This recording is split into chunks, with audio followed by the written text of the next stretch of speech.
Hello, welcome back to our Friday Night Live.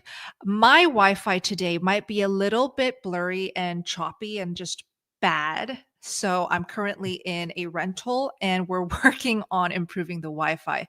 So bear with me tonight. Hopefully it'll get fixed by next week. But welcome. Let us know. Hi, Andy. Hi, Anna. Let us know where you all are hopping on from tonight. Put that in the live chat box. Yes, I'm back. Hello, Ecto. Hi, Hector. Let me first introduce my friends here today.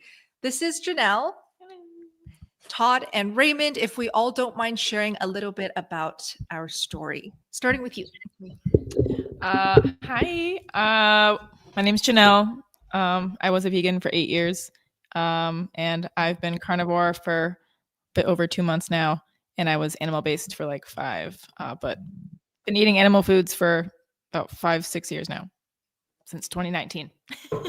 Nice. I posted a video with Janelle on my channel. Check it out. We talk a lot about her current carnivore progress and her results so far. Raymond, introduce yourself. Yeah, so I'm Raymond Nazon. Been carnivore for 7 years, and I've had a slew of issues that it has resolved. I was obese, morbidly obese, actually, not just obese. Sleep apnea issues, diverticulitis, heel spur, plantar fasciitis, lots of pain. I mean, I was to the point where I was contemplating of not being here anymore. Just to get away from the pain. But all of that not only resolved, but I've never had this kind of quality of life before. I've never felt so clear-minded to the point where I've just never lived a life that felt this good. So I'm very happy that the carnivore diet has given me that. It's got kind of given me more of a spiritual approach now because of it. Todd? Yeah, let's see. Todd, my name's Todd. I'm 41 years old. This is my 23rd month of carnivore.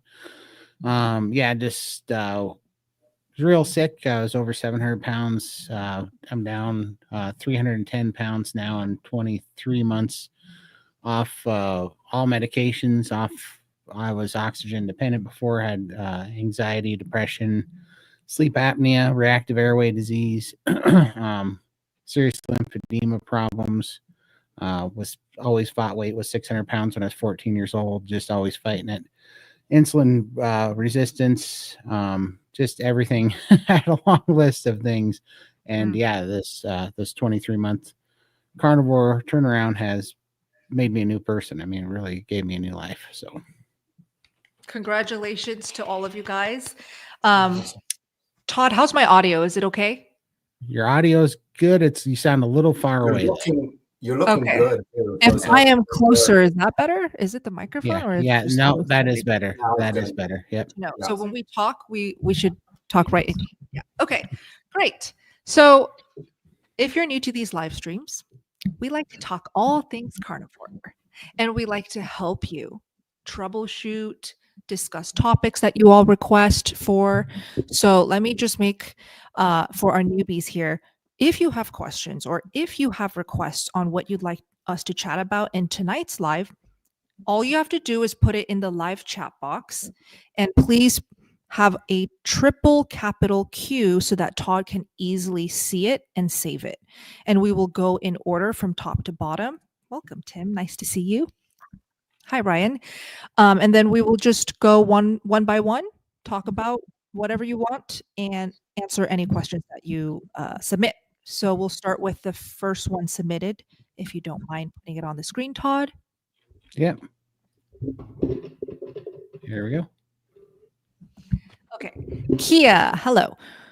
Kia says female, 63 years old. I have been underweight all of my life. I'm worried that I will lose more weight if I start a carnivore diet. Can I gain weight if I become a carnivore? Thank you. Okay. I love these questions because I would say like 80 to 90% of the carnivore community, they're a little bit more veered towards weight loss. So when we get asked, okay, well, what about the opposite, weight gain? It's always quite refreshing. It's like, oh, wonderful, because I have seen this happen and work for a lot of people who need to gain healthy weight. So I would love to open this up with Raymond first, your pointers and tips on how to gain healthy weight, and then Janelle and I will chime in. Yeah, I really like the point that Rebecca Heichman says is carnivore is a body optimization diet. In other words, it gets your body to where it needs to get to. So you're underweight, you'll gain weight. If you're overweight, you'll lose weight. But it's not really a weight thing. It's a composition thing. Your body just looks better and feels better because of carnivore, right? So what it is that it gets all of the hormones in place and you have the proper hunger for food. Now, it might not happen initially. That's the problem. So you're going to have to give it time. It's not going to be just all of a sudden you're eating properly and then it just magically gains weight. So there may be little tricks that you can do to speed it up by, like, for example, priming. Making sure you eat 3 meals a day. And if you have any nasty little habits like coffee or, other things, make those as dessert. So getting the food in, and sometimes some people might even take advantage. If you really want that to happen, you can have some kind of, collagen to add a little extra protein. There's a lot of little tricks, but I want to give you the confidence that yes, I have seen it where lean people gain weight on carnivore. Absolutely. Janelle, what's your experience? Personally, my own experience, when I went into a more ketogenic diet, basically, it allowed my body to get to what I feel like its like set point is, and its normal natural weight. So I personally didn't gain weight on my short time so far with carnivore. I actually lost body fat. So I feel like Raymond shared as well, it also has to do with like the level of your health of your body. So if your hormones are all out of whack, your weight isn't going to be at its natural body weight that it needs to be at yet, because it has healing to do. Yes. And I'd love to share what I'm doing lately, because I don't want to lose any more weight. So I feel like the timing of this is really good. I'm playing around with some foods and some variables and some things like timing of my meals, frequency of my meals, what I pair my meals with. One thing that I will say is if you want to gain healthy weight by wanting to eat more, move your body. Lift weights. You don't even have to kill yourself lifting super heavy. Just by getting the heart rate up or doing some type of resistance and strength training, it really opens up the appetite. Doesn't matter what age you are or how much healing you have to do. If you can just do a relaxing walk, because I recognize a lot of people also, they start carnivore because they have so much healing they have to do. They are so sick. They are close to death even for a lot of these people. So first assess what you're able to do when it comes to movement. But Kia, if you can just start with daily walks, that's already so good for your mental health and your physical wellness. And then from there, see when you're the most hungry. Add in raw cheese.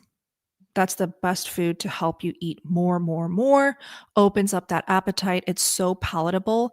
I would even utilize some sugar-free, safe sauces. And Todd can chime in on this next. Hot sauce, sugar-free mayo, sugar-free barbecue sauce even. There's so many sauces that you can dip your meats in to help you eat even more so that you're not losing weight. Todd?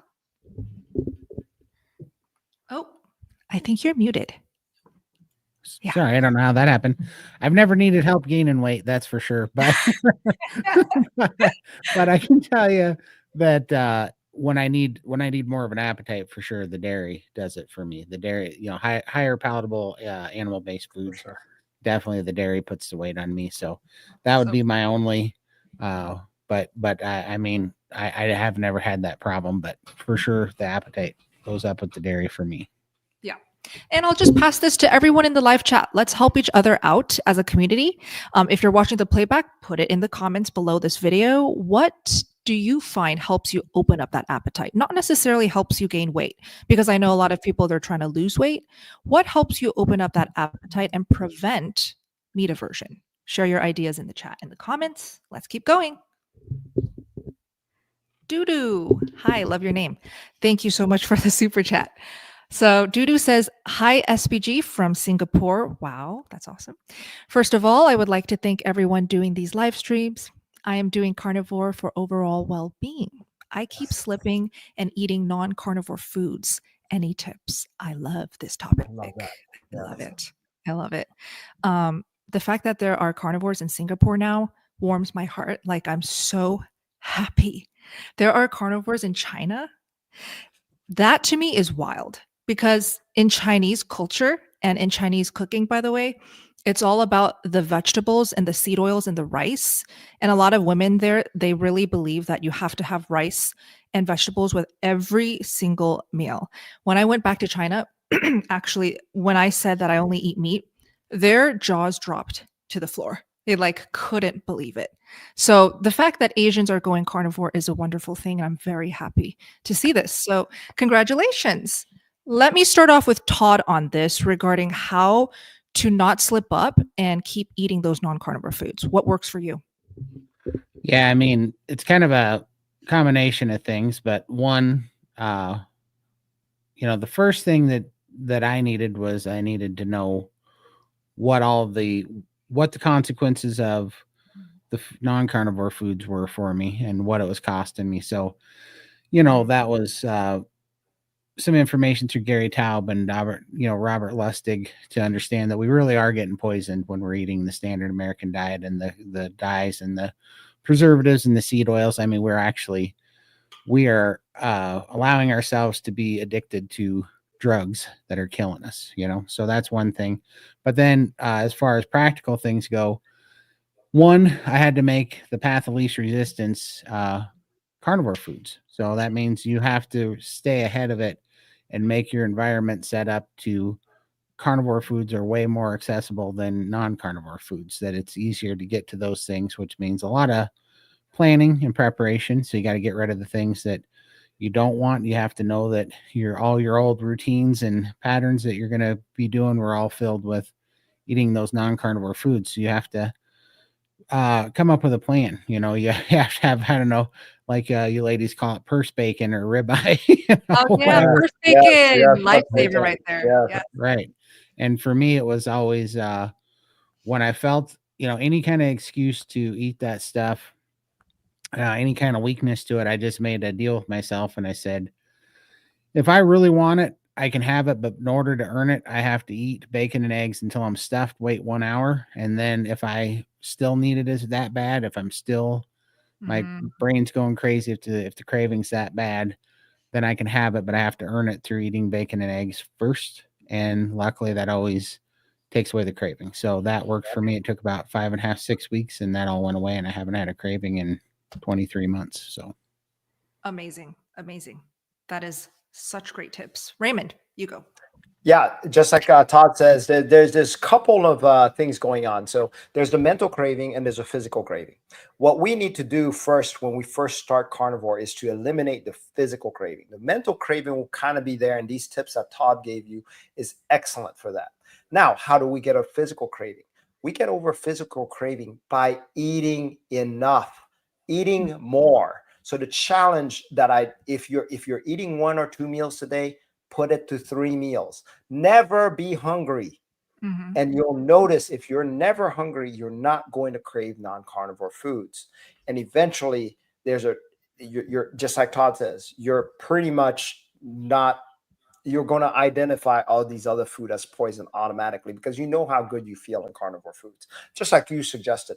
So I want to say the first part is take some time, about 2 weeks, to eat 3 meals a day and see how you feel.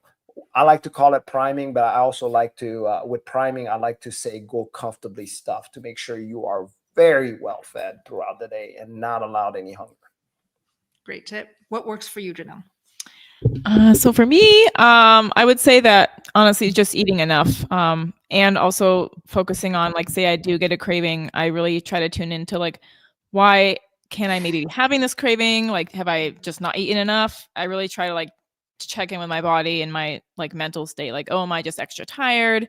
Have I eaten enough today? Like, there's so many things that could maybe also be disguised as hunger. Also, sometimes I'm just thirsty when I'm thinking I'm hungry. It's just thirst. So I really try to tune into what my body's just saying, or bringing up for me to process, and then be like, okay, so I'm probably just hungry. I need to eat some more. Or bored, right? Yeah, you ever have that feeling? Yeah. Real quick, share how many days you are in your carnivore journey. Ooh, I think it's close to 70 now, maybe 70 something, actually, 70 something. Find the exact day. So cool. Congrats. in those 70 days, have you slipped up at all or fallen off track yet? So I like to say I'm 90% carnivore right now because I am not 100% at the moment, and I am working through still.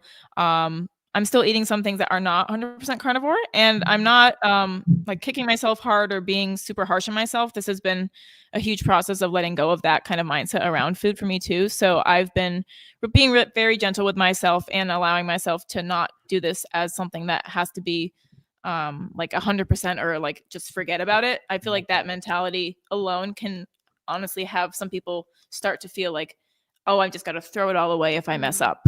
Really just for me, being gentle with yourself is very important. I'm so glad you said that. So I love learning from new carnivores because I forget, like 6 years into carnivore, what my initial hurdles or my initial adaptation symptoms were. So she's here in Vegas visiting me for a week, and just talking through her carnivore experience has been very refreshing and eye-opening. And it's actually given me a lot of ideas that we're going to film to help you guys, especially you new carnivores wanting to start soon.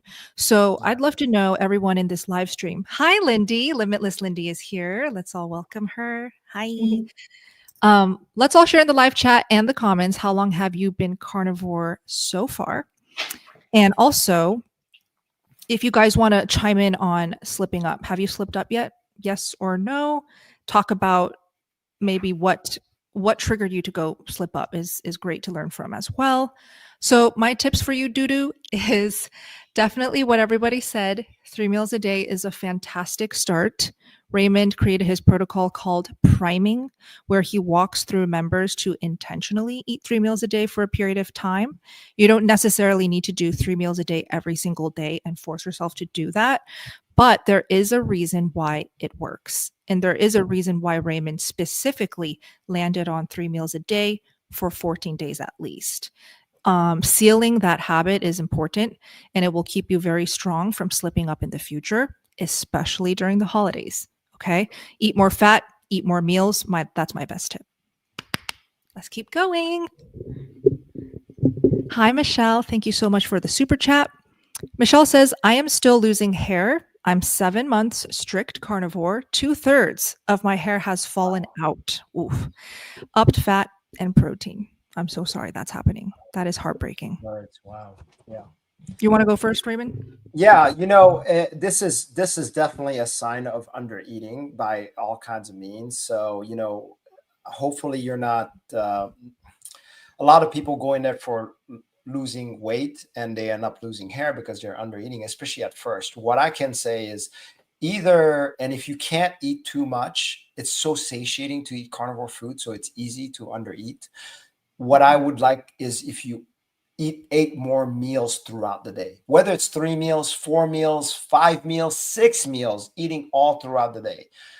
That will restore your hair. It takes a lot of protein to get your hair back up, but usually that's a 3-month cycle.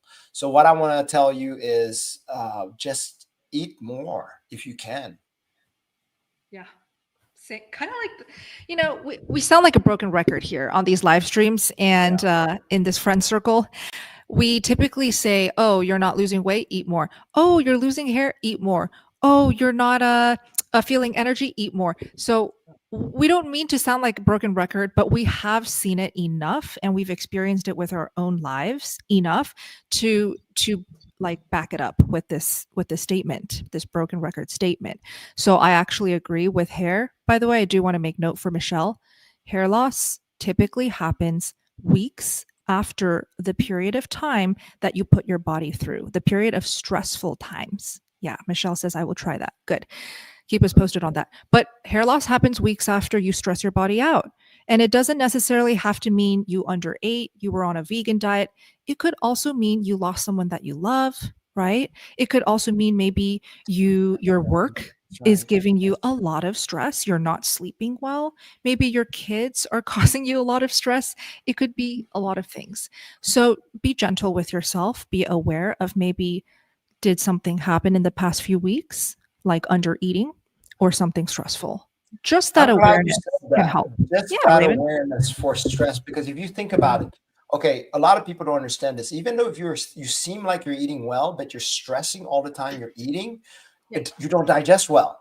So it actually does you, it's not a good thing to do together. So there's a reason why I feel like habitually people learn to pray before their meals or bless their meals before. A hunter would actually bless their meats and then ate it, because it relaxes you. When you're relaxed, your body can digest better. But if you're under a constant stress state, your body's just not going to digest very well. And that makes sense, right? Because you're in your fight or flight. You're always thinking that there's an animal about to get you. Well, Right. that digestion is just not going to work very well. So what I want to say is, even as eating more is going to be good, taking away the stress, just like Bella said, is very, very essential. How about you? Yeah, basically, I feel like it's very important to. Sorry, can you rephrase the question one Yeah, more time? so- What was the question? I was so focused on what you were saying. No worries. Tips on hair growth. Hair growth. Oh yes. Okay. So personally, when I've actually had some experience with this, losing some hair due to a stressful experience and stressful times. So I have actually experienced that. Maybe that could be what is happening. Also, I would chime off of the same thing everybody else is saying, making sure you're eating enough, of course, and eating enough fat, making sure you're checking those ratios to see, like, am I overeating on my protein and not getting enough fat? Because that could possibly be a thing that could be happening. Yeah. Great. Lindy, did you want to chime in on hair growth? Yeah, I'm hoping my hair grows back. I lost a lot of hair because I did restrict fat. I did restricting food because I wanted to lose weight so desperately. So everything stored, lost my hair, didn't do too well there. And priming and increasing my fat fixed that. So I stopped the hair loss. And now, look, it seems to be thickening up. Like, I can't see the top of my head, but yeah, I do feel like it's getting much healthier now. And it has stopped falling out, which is a blessing, because I really thought I was going to look like Todd and eat a hat. So yeah, definitely protein and the fat did help me. And stress also, I'm going through a stressful period. It hasn't started falling out again, which I'm grateful for, but I am very aware of that if it does. But I'm really keeping high fat at the moment to try and stop that. So yeah. That's awesome. Before I get to you, Todd, to chime in on the hair, Bill Knott is here.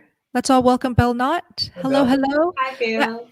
I would love to have you on our live stream to hang out with us. So, Todd, what do you think the best approach to inviting Bill on for the next live stream is? Email? Oh, you're You're muted muted. again. You're muted. Interesting. I think there's a ghost muting Todd. I think there is too. Oh, you got muted again. Don't do that. Oops. Sorry. Oh, Bill- what if he said YouTube's banning you again? Aren't I they? I know, right?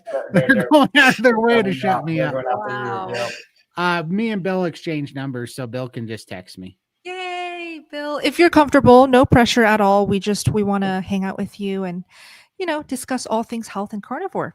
So Yeah, Todd will well, reach out to you. Yeah, for sure. Bill's doing fantastic. So, Yes. but yeah, Bill, just text me if that would be something you are interested in. Yes, please. Okay. So, thanks so much. Thank you. All right, Taco Cat, welcome back. Love the name. Taco Cat Entertainment. I've got dry skin on my whole body, 6 months carnivore, 24 years old. Wow. I don't salt because it makes my throat dry. Okay, so dry skin on the whole body, 6 months. My immediate thought is it could be oxalate dumping. We actually talked about this in our call with Rebecca Heischman. Oxalate dumping happens to a lot of new carnivores, especially if you used to be vegan, vegetarian, even pescatarian, and you ate a lot of things like sweet potatoes.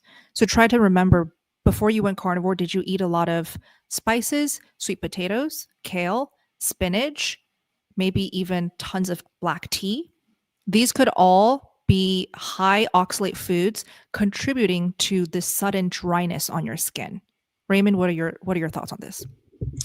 Yeah, I mean, on that, fat is very nice for dry skin. What I would do is actually use that externally, but you've been carnivore for 6 months, so I I believe I did go through a phase of dry skin also. And yeah, I had a lot of oxalate dumping. So flaky hair all of a sudden, even worse than it was before. I always had dandruff, but there was some points that it got worse and then it started getting better. I used to have eye gunk stuck in my eyes. So yeah, all of those are part of the transitioning part with oxalates. I would say just kind of, I don't want to just say dismiss it, but put actual tallow on your skin. And I did that for a little while, and that seems to help it. So you're attacking it for both ranges, from eating and also putting it on yourself. Topical. Yeah, That topical. really helps. Right. Todd, any ideas?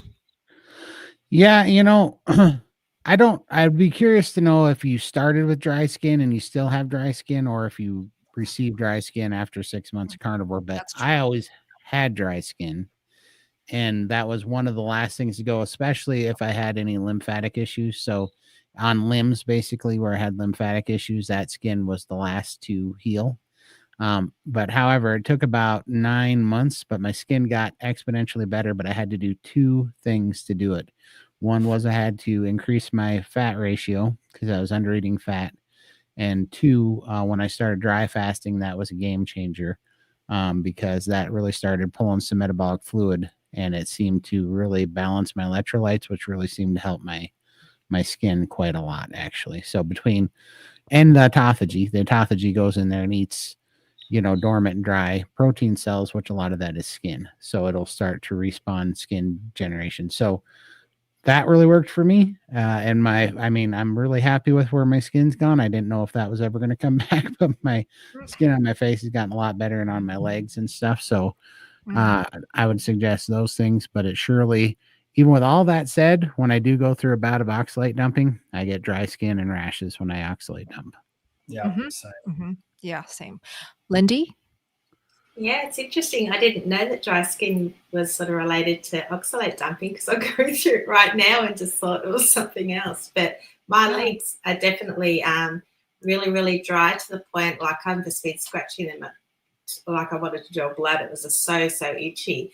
And I've been putting just tallow on that, and it's relieved the itchiness, it's relieved the dry skin, and they're feeling so much better now. And I didn't even think of oxalate dumping, and I'm coming up to 3 years carnivore. Like, I would have thought that would be out of my system by now, and I still get it. Maybe not. So very interesting. Yeah. I still get it. 7 years in, I still get it. So yeah. Do you think it could be when you guys eat spices? No, it doesn't matter. It just randomly comes up. Yeah. Wow. Don't know why. No reason, no rhyme. Just sometimes just goes through but it doesn't last long. So I don't really pay attention too much, other than when early on it was very itchy, like you, Lindy, so that I did start using like tallow and stuff like that. I just did it enough to alleviate the itchiness. Otherwise than that, I just kind of let it be. Yeah, well, I've put up with it for about 2 weeks. It wasn't till I put the tallow on, the next day I was okay. So that really helped just get rid of that itchiness, and my skin feels fine now. And I've never had an issue with dry skin. I've always been on the oily side, so it was really out of character for me to have dry skin. But tallow definitely gave me almost instant relief. Yeah. So real quick, Raymond, you're 7-8 years into carnivore, right? Yeah. Yeah. Lindy, you're 3 years into carnivore. Todd, you're how many? 2 years, basically, coming right up on it. 2 years. I'm 6 years. Let's ask our fresh carnivore right here, just a couple days in, 3 months. Would you say you experienced any oxalate dumping symptoms so far? I think definitely I have experienced that like eye goop situation for sure. And then I'm not sure if it has to do with also like being in California with like the dryness of the air, but I still I'm currently experiencing some dry skin. I do use a tallow based moisturizer for my face every day, and so I do moisturize at the moment. Oxalate dumping otherwise, I would say probably just honestly like that eye goop thing. Oh, the eye goop, yeah. That was the clearest sign for me. Is my first 6 months, I would say, of going carnivore. I had so much eye gunk that when I woke up in the morning, every morning, I couldn't even open my eyes. It was so sticky and so goopy and gunky and gross. But I was happy because it was a sign that my body was finally ridding itself of all the oxalates that I was eating for 6 years on a carnivore diet. So Taco Cat, just reflect, like, how long do you think you have eaten lots of oxalate heavy foods? And just keep that in mind. 6 months might not be the end of it. Sorry to break this to you, but put on tallow on your skin if it hurts, if it cracks, and just give it time. Eat a lot of fat for sure. For sure.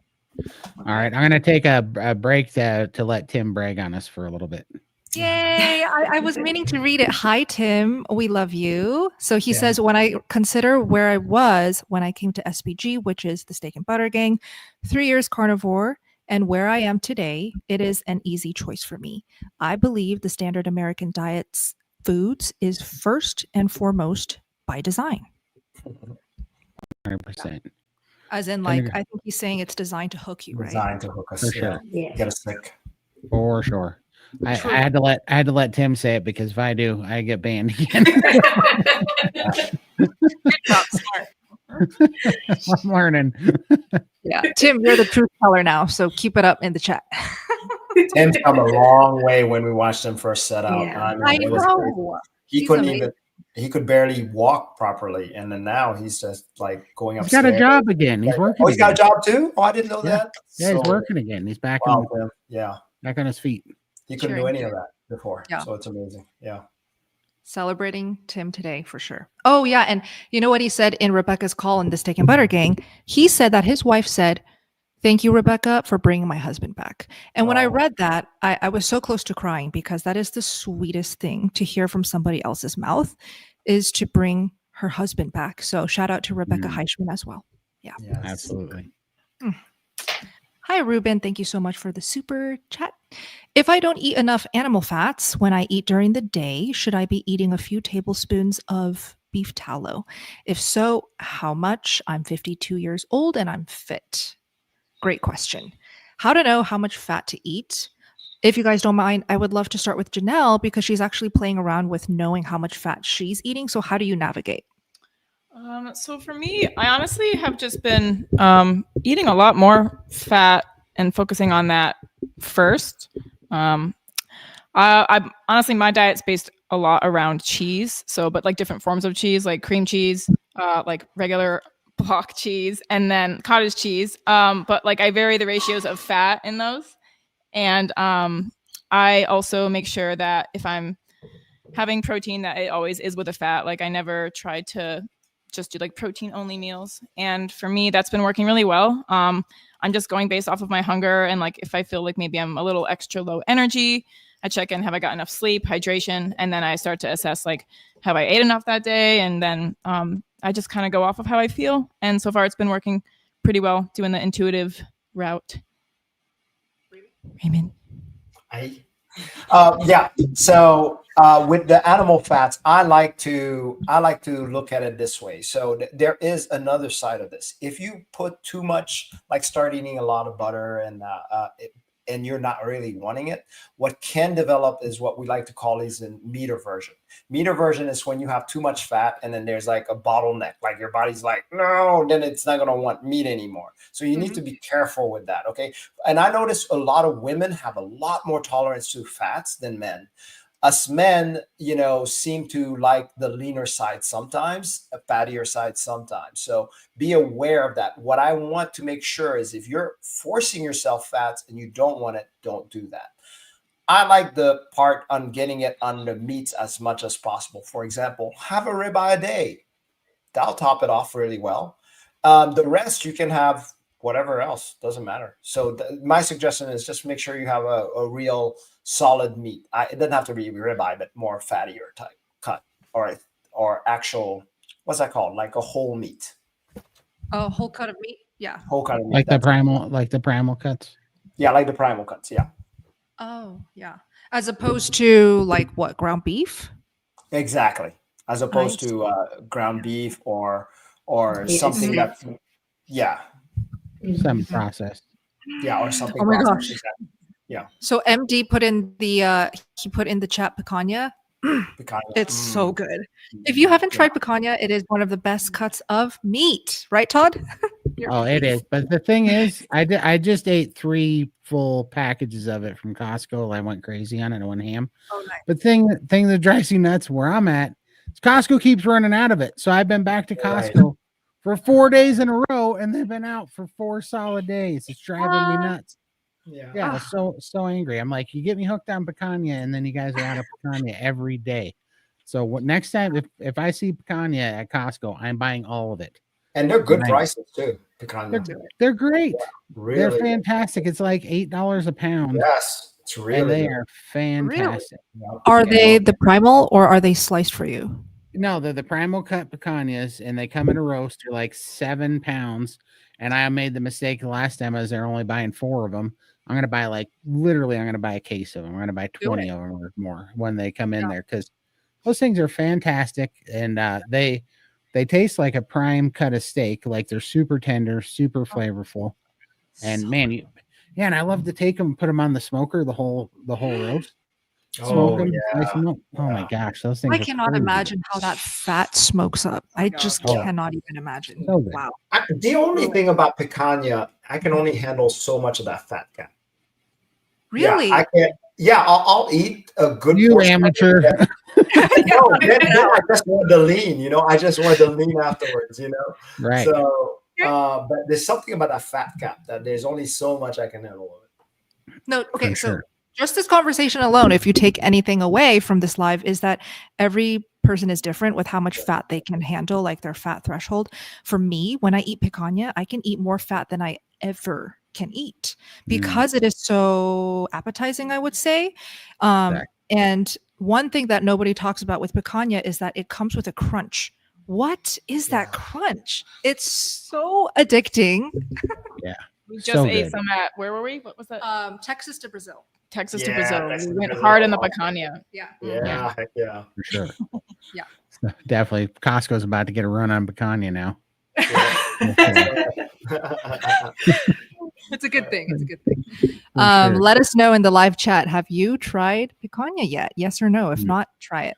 Yeah, shout out to Guga Foods. You were right. Picanha it might be one of the best cuts for sure. I'm gonna give it a number 2. I'm gonna give it still like ribeye, but Ribeye. I was gonna say ribeye is still number 1 on that. right. Guga at Guga Foods is always saying picanha is better than ribeye. I'm not there yet, but it's second place for sure. Yeah. Nice. Hi, Max's Art. Hello from Paraguay. Wow, such an international tribe we are. Is it good to feed dogs fatty meat or better lean? Some say too much fat is not good for them. Any experience? Show of hands, who here has a dog? Well, I used to, but yeah. Okay, so Todd, me, Janelle, Lindy. Oh, yeah, Lindy used to. Yeah. Used to. Yeah. Let's chime in on what works for our dogs, at least. So I have a golden retriever.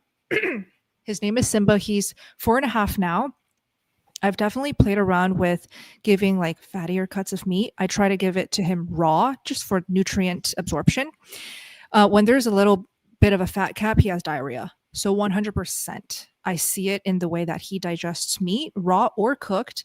The more fat the meat has naturally, the looser his stools are, which could help because if he's not digesting or he's constipated, then I just give him a little bit of fat and his poops are back to normal. So it's quite similar to humans. Even if you have too much fat, you'll see it in your diarrhea and your loose stools. How about you, Todd?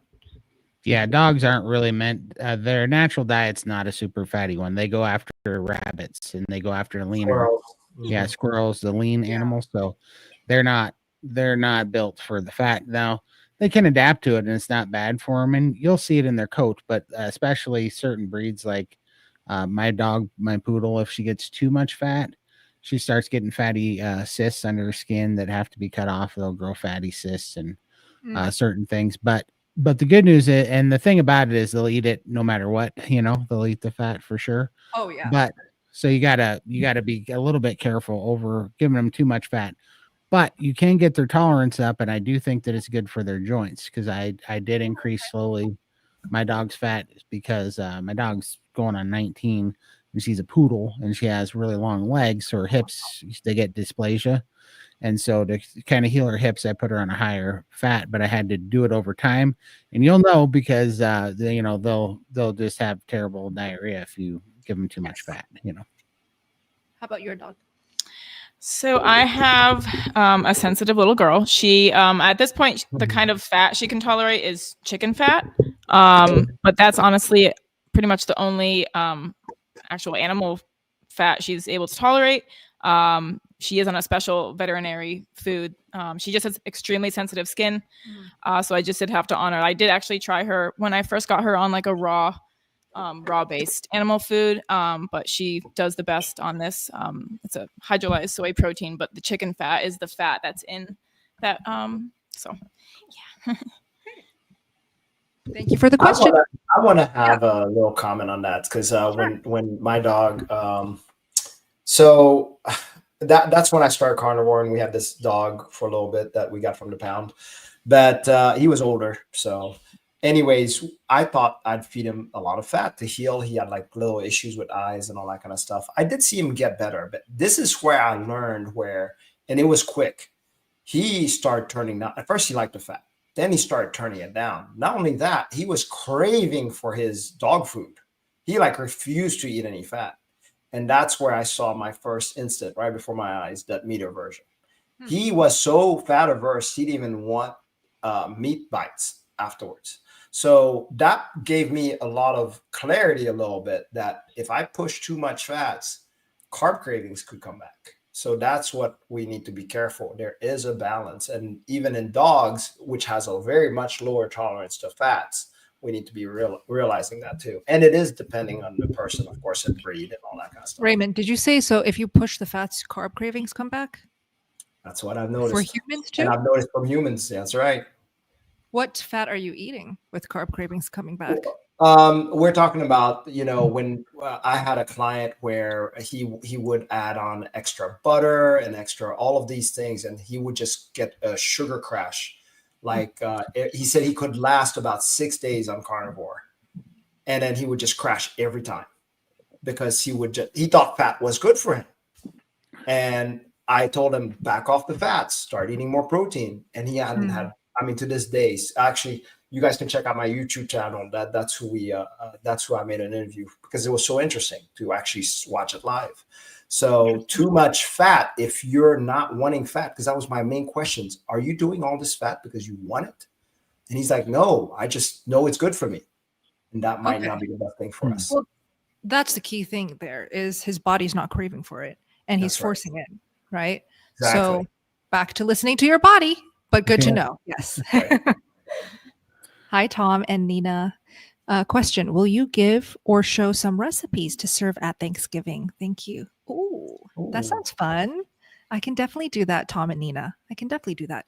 I don't think I have ever done a meal compilation or recipe compilation just for Thanksgiving. So thank you for the idea. Great idea. I will write that down. While I write this down, though, what are you having for Thanksgiving, Carnivore Thanksgiving, Raymond? Gosh, the obvious ham. I hate turkey, but I'll have the turkey leg. I love the drumstick turkey leg. Let me see. We usually sometimes go for duck. So I might have duck and eat the whole duck. That's awesome. But yeah, that's the basics carnivore stuff that I can think of. I usually kind of sneak by and get a ribeye before I even have those events at my in-laws. So sometimes I'll treat myself to like a nice tomahawk just because, it's holidays. I like to, get a little bit, some kind of ribeye in. Yeah, love it. How do you celebrate Thanksgiving, Todd? So my go-tos on holidays are funner cuts of meat, like the tomahawks. I do the tomahawks, and then I like smoked prime rib with, and then I'll usually let myself have some dairy because I really like I like a horseradish cream sauce on the prime ribs. Those are pretty fantastic. And then I like to make bacon wrapped picanha bites. Those are really good. I like, especially if you put like a chunk of picanha in a jalapeno, a big jalapeno, and then wrap it with bacon. That's one of the things I like. And I'll let myself usually have a little bit of cream cheese, so you can do like those type of things with the meat and make the little wraps and things. That's about as fancy as I get, are those things. Nice. I love it. I feel like us carnivores, we're the last people to celebrate Thanksgiving eating turkey. I know. No. You know why I buy turkey during Thanksgiving is so I can feed it to my dog, because that's what, like, that it's the best time to buy it. So I buy a bunch of them because they're a couple bucks a pound, and I'll buy 4 or 5 turkeys for the dog. Nice. Yeah. Yeah. Everyone here in the live stream, share what you guys will be preparing Thanksgiving, like what dishes you'll be cooking. Yeah. My brother deep fried a prime rib last year that was pretty fantastic. What? So they make those turkey fryers, right? Yeah. And then so we got tallow, and we deep fried a whole 4-bone prime rib in tallow, and it was actually pretty dang good. What a great idea. Wow. Sounds expensive. That's expensive, right, Lindy? Yeah. A lot of tallow. Yeah. Well, we got a ton of tallow. This is not a bad idea to do. Because, you know, I keep all the ribeye scraps, and we render it. So I've got a ton of tallow. Well, that's not a bad idea to use, because we were thinking, what are we going to do with it? We were going to make candles. But yes, this is a great idea. Yeah, get one of those turkey deep fat fryers and deep fry prime rib.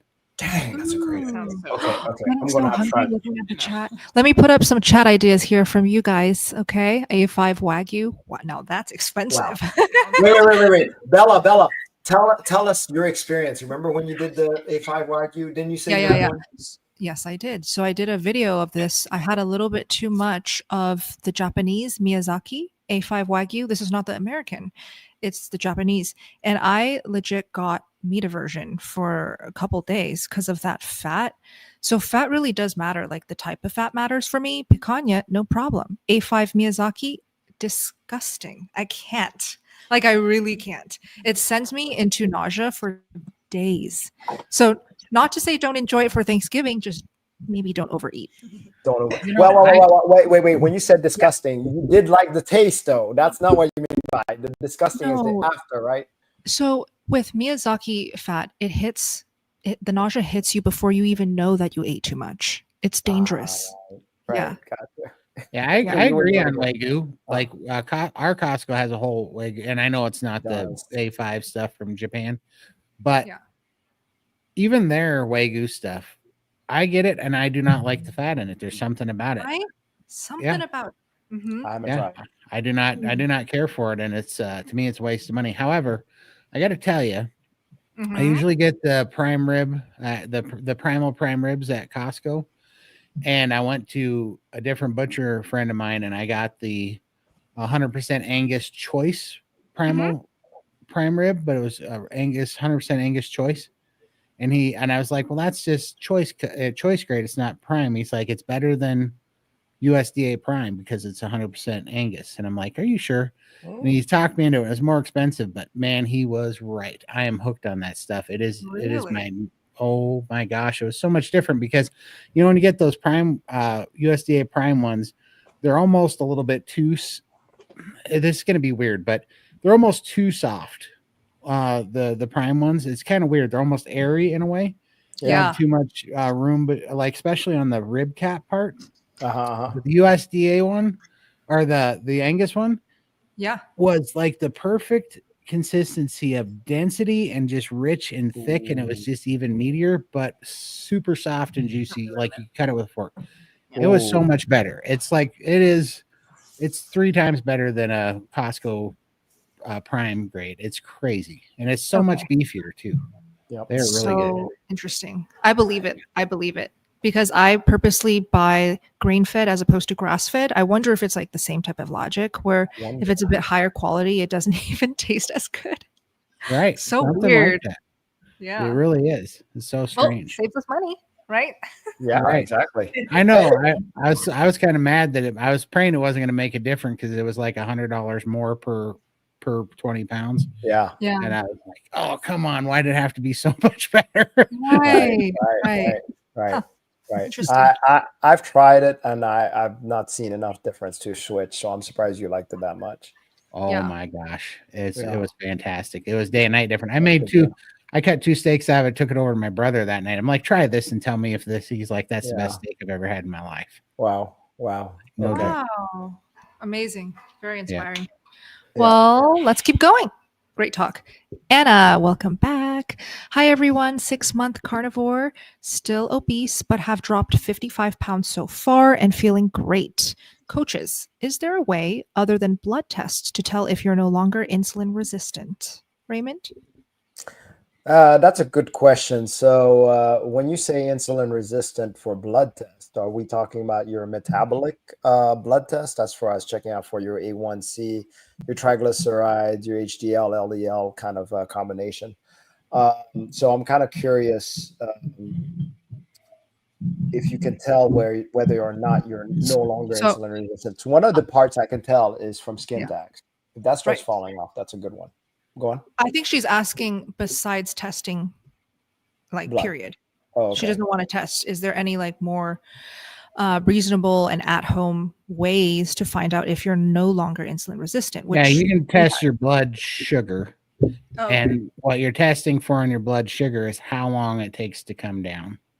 Because if it takes a long time for it to come down, like more than 2 or 3 hours to come back to a fasted level, like basically how long does it take you get, you have to find your metabolic fasting blood sugar level.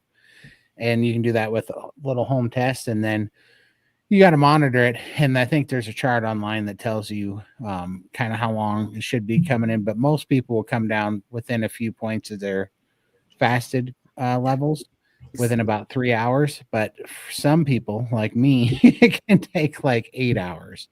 And so, yeah, that's how because I'm super insulin resistant.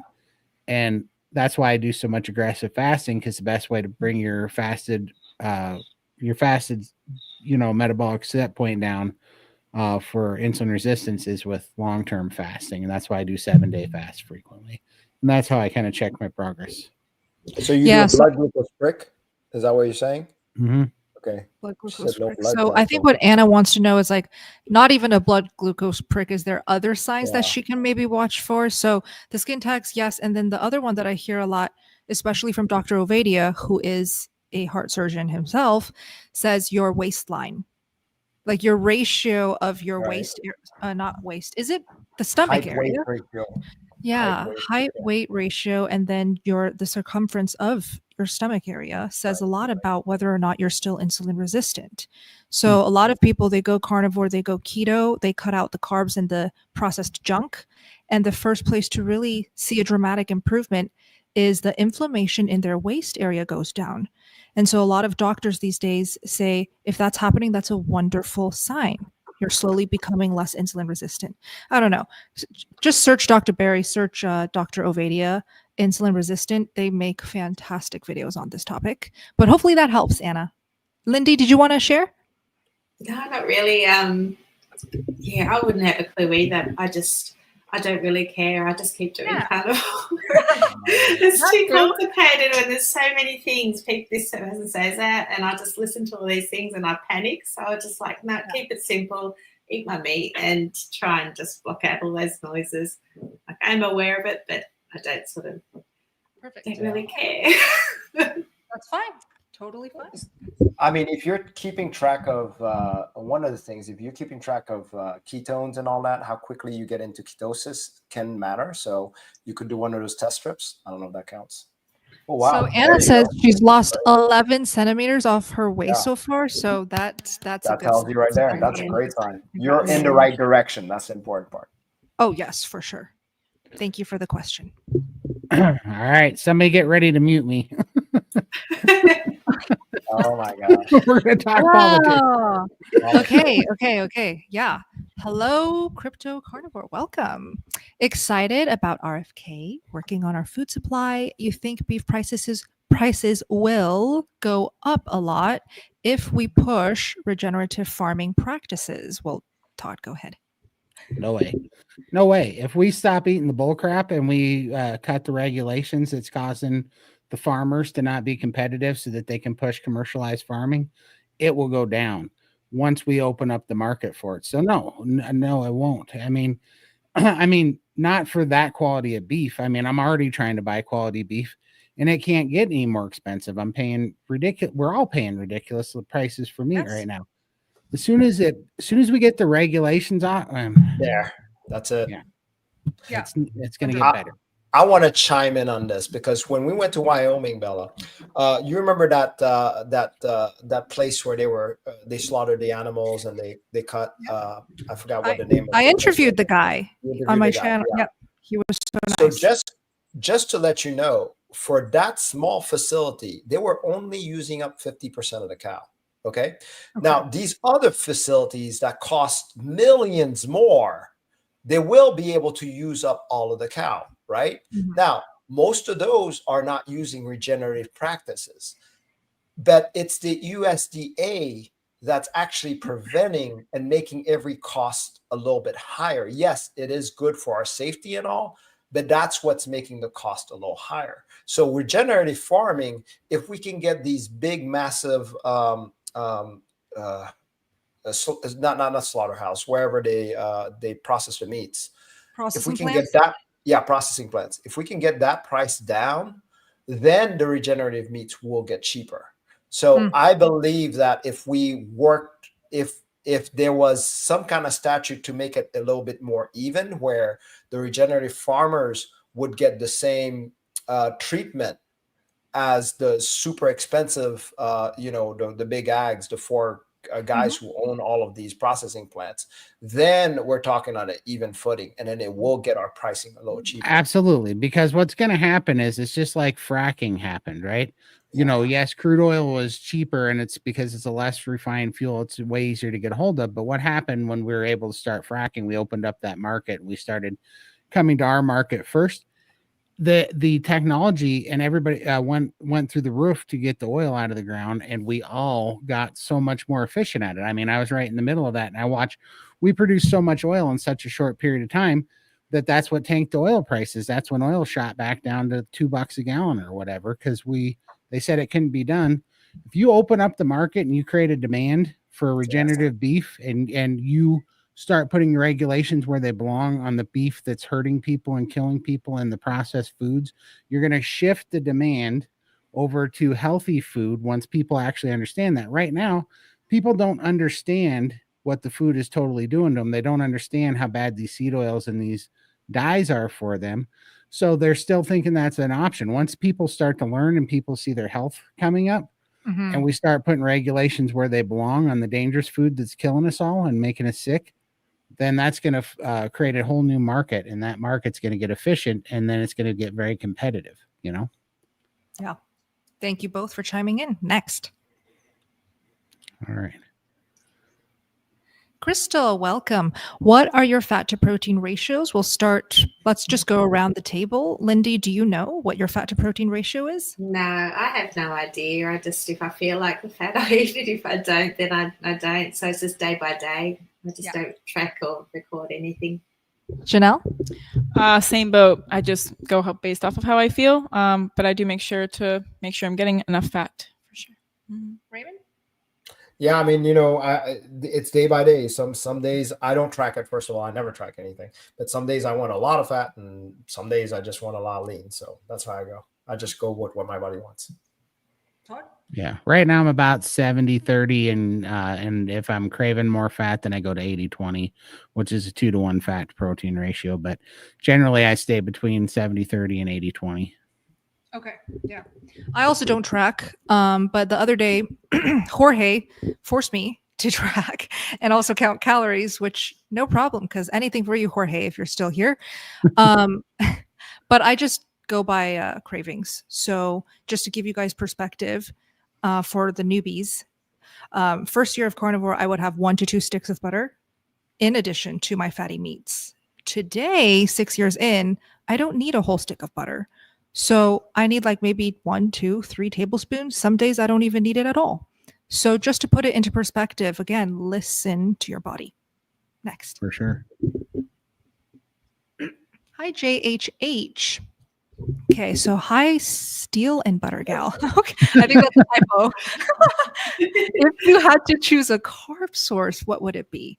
I know where this question is coming from.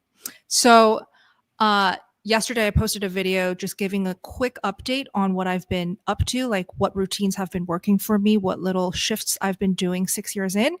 And I talked about these days, because I'm lifting more frequently and doing workouts, I feel like it's a little bit more difficult for my body to maintain a weight because I'm just losing. That's how revved up my metabolism is, and that's how much activity I'm doing. So when it comes to a carb source, my preference would be cheese and also kefir, and also maybe down the line, if I have to, maybe raw milk. But I don't think I ever have to do that, because with cheese and kefir and yogurt, did you say eggs, Raymond? Mm-hmm. Yeah, eggs, the tiny bits of carbs, those types of foods for now is sufficient. Yep. I'm playing with raw milk now, just to let you know. Talk about that. How is it going? Well, so I've always been intolerant, lactose intolerant.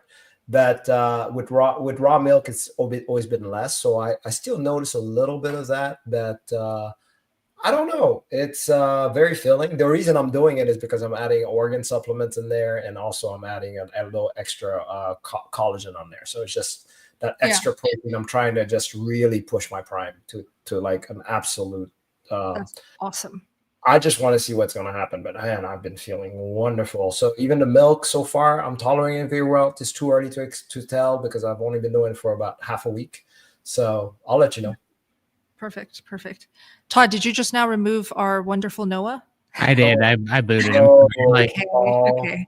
People were asking for it, and I didn't have time to monitor it while I'm pulling up questions. So I was just like, when I saw him getting hateful, I was like, it's annoying the crowd, so I booted him. Yeah. That's fine. Oh, okay. If it's annoying you guys, the community, then we will boot. But just for our newbie viewers here who just came into the live stream gang, we welcome and we embrace trolls. We love it because when trolls hop on, that means the algorithm is doing some good things. So and they just need a steak. That's all they need. Let's be honest. Oh, but they won't believe that. They won't believe that. I know. Well. And honestly, I also booted him because I like to play with trolls, but I got a hard strike the other day, so I gotta give it a minute so I don't use up my other one right away. Oh, yeah, good call, Todd. Thank you for that. Shoot. Okay, Keith Meyer, welcome. What is the best cottage cheese now? Janelle knows. Well, I love cottage cheese. I eat it literally every day, as Bella has seen. Yes. But I actually specifically get one kind. It might be hard to find where you are. I like a probiotic cottage cheese. So it's a tangy cottage cheese. It's by this company called Nancy's. Yes. It's my favorite. I love their cream cheese as well. You like the way it tastes? Is it sour? Yeah, I just love like the tangy tart taste of that specifically, and it's just I feel like it tastes better than regular cottage cheese. It's tangy. It's so good. You tried it, Bella? She had me try it. Yeah. It's like surprisingly sweet, and no, there's no sugar, but the flavor is nice and complex. It probably is from the probiotics and the aging of it, the fermentation probably. And then I was going to say Nancy's brand. I've actually tried Nancy's yogurt, cottage cheese, sour cream for Bella's Cafe recipes, and always high quality, very good ingredients. So I recommend Nancy's as well. Next. Cool. Hi, Christine. Good to see you here. What are your thoughts and opinions on counting macros with an app versus eating intuitively? Great question. We touched lightly on this topic, but let's dive right into it because it is such a popular one. Okay, when it comes to tracking with an app versus eating intuitively, I'd love to start with you, Lindy. Oh, Karen Miles is in the house. Hi, Karen. Good to see you. Love you so much. Okay. For me, I don't count anything at the moment. I just eat intuitively, but I do believe it's a great tool to use when you're closer to your goal weight. I'm still losing weight. Everything's moving in the right direction. So I don't think I need to do that. That's more for when things get stuck, and then I can maybe look into my macros and things then. So I love it. Love it. Raymond, go ahead. I love your opinion there, Lindy, and I like that too. So first is trying to realize, I believe, when you're going on a carnivore diet, it's so satiating, right? So you really don't know what being full is. You don't really know where hunger lies, all of that. we need to find out by pushing it, by eating so much that you're just not hungry. And then later on, maybe about 3 months later, if you needed to find out like, hey, how much am I eating? Just out of curiosity. And first get the feeling. What's it feel like to eat enough or properly? Get the feeling what it's like to fast properly if you're into fasting, and then start calculating just out of curiosity. Otherwise than that, I think it can be a deterrent, meaning that you won't learn your body signals properly if you stick with macros. If you stick with, oh, I need this amount every single day, that's kind of a problem, because just to let you know, every day is going to be different. Some days I don't eat much at all. And some days I'm just like highly ravenous. Yep. And is that okay? Of course it's okay, because different days, it could be colder, it could be hotter, you could have more stress. So it doesn't make sense to eat the same thing every day. I love that answer. How about you, Todd? Yeah, so I don't mind. So at first I needed to actually at least have a reference point. And that's where I think that macros matter. I think that even the scale is somewhat, you almost need to learn that the scale's full of crap, and you're not going to do that unless you see it first for yourself, and then you throw it away, once you actually start tracking it. So there is somewhat of a point, but it's just to get a reference to understand how silly a lot of this is. But on the macros specifically, it depends on, I suppose, where you're coming from, but I came from just a metabolically screwed up place that I didn't know what real hunger was. I didn't know what real satiety was. I didn't know what a functioning metabolism felt like. I didn't know all these things. And I also didn't know what oxalate dumping felt like. And I didn't know what it felt like to have a healthy gut microbiome or any of these things. And then as it was happening, it was creating changes.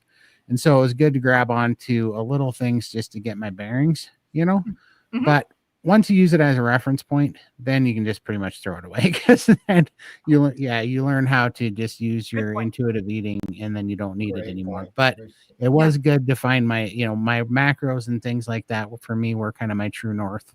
Just, it was the only thing I was grasping onto for a second to figure out what was going on, I love that you said that. So tracking can be beneficial for women, especially because we tend to undereat. We have these mental blockages like, oh my gosh, this tiny little portion is all I'm allowed to eat. And getting over that fear is a big hurdle for a lot of women. So I wanted to just share with women, especially, you cannot just go by an app or a number to dictate how you eat, especially given our cycles, our monthly period. Right. I bring this up because it is so important. Let's say Christine somehow goes on some website and uses some calculator, and this calculator says, okay, Christine, with your activity and your blah, blah, blah, you should be eating 1,600 calories a day. Well, if she's eating 1,600 calories a day, the 3 to 4 days leading up to her period, when she has her flow, that's going to damage her hormones. She is going to be ravenous. Every single month that she keeps this up and forces her body to do this, she will have to pay for it. And so I bring this up because it happened to me, and probably you too, Janelle, you can talk on this. You cannot use a number or a calculator to dictate how much you should be eating, because every day it will be different, especially if you're female. Yes. Well, and then that would lead into this next question very well. So I'm just going to go straight into it. Perfect. Okay. But before we get to you, Haley, real quick, I do want to hear Janelle's thoughts on tracking versus eating intuitively. For me, with tracking, it definitely helped me to track at first, but just to learn how much fat and protein I was eating.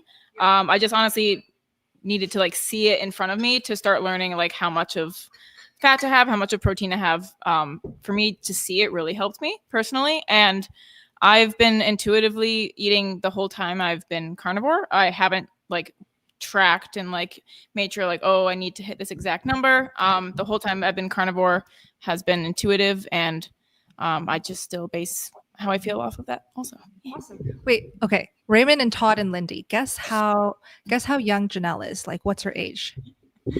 25. 25. How about you, Lindy? Yeah, 23. Raymond? Look I think young. she already told me. Yeah. You're 32. What did she look is that to? right? Yeah. Oh, wow. Thanks for giving it away. Sorry. Well, she told me what. So Okay. Janelle is I'm 34. 34. Wow. Oh, yeah, I missed that. 34. Yeah. I knew you're in your 30s, but I didn't remember. Looking great. Yeah. So I met Janelle a couple years back, and I can say she definitely looks younger and younger. The more she eats meat, the more fat she eats. So a wonderful inspiration for women. Great.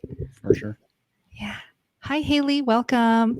Will it damage my hormones if I eat strictly carnivore during my luteal cycle? I've heard that women need to eat more carbs during this phase in our monthly cycle. Nature's carbs, not processed. Okay, great question. I love that she asked this. The fact that she's aware with the cycle and different periods of a female cycle is wonderful. The fact that she thinks she needs to shift her diet or the amount that she's eating is wonderful. One person that I recommend to look to is Mindy Peltz. Right, Raymond? We've had her visit the gang. I've spoken to her. I've interviewed her. I know her work. She has a book called Fast Like a Girl. You know it? Okay.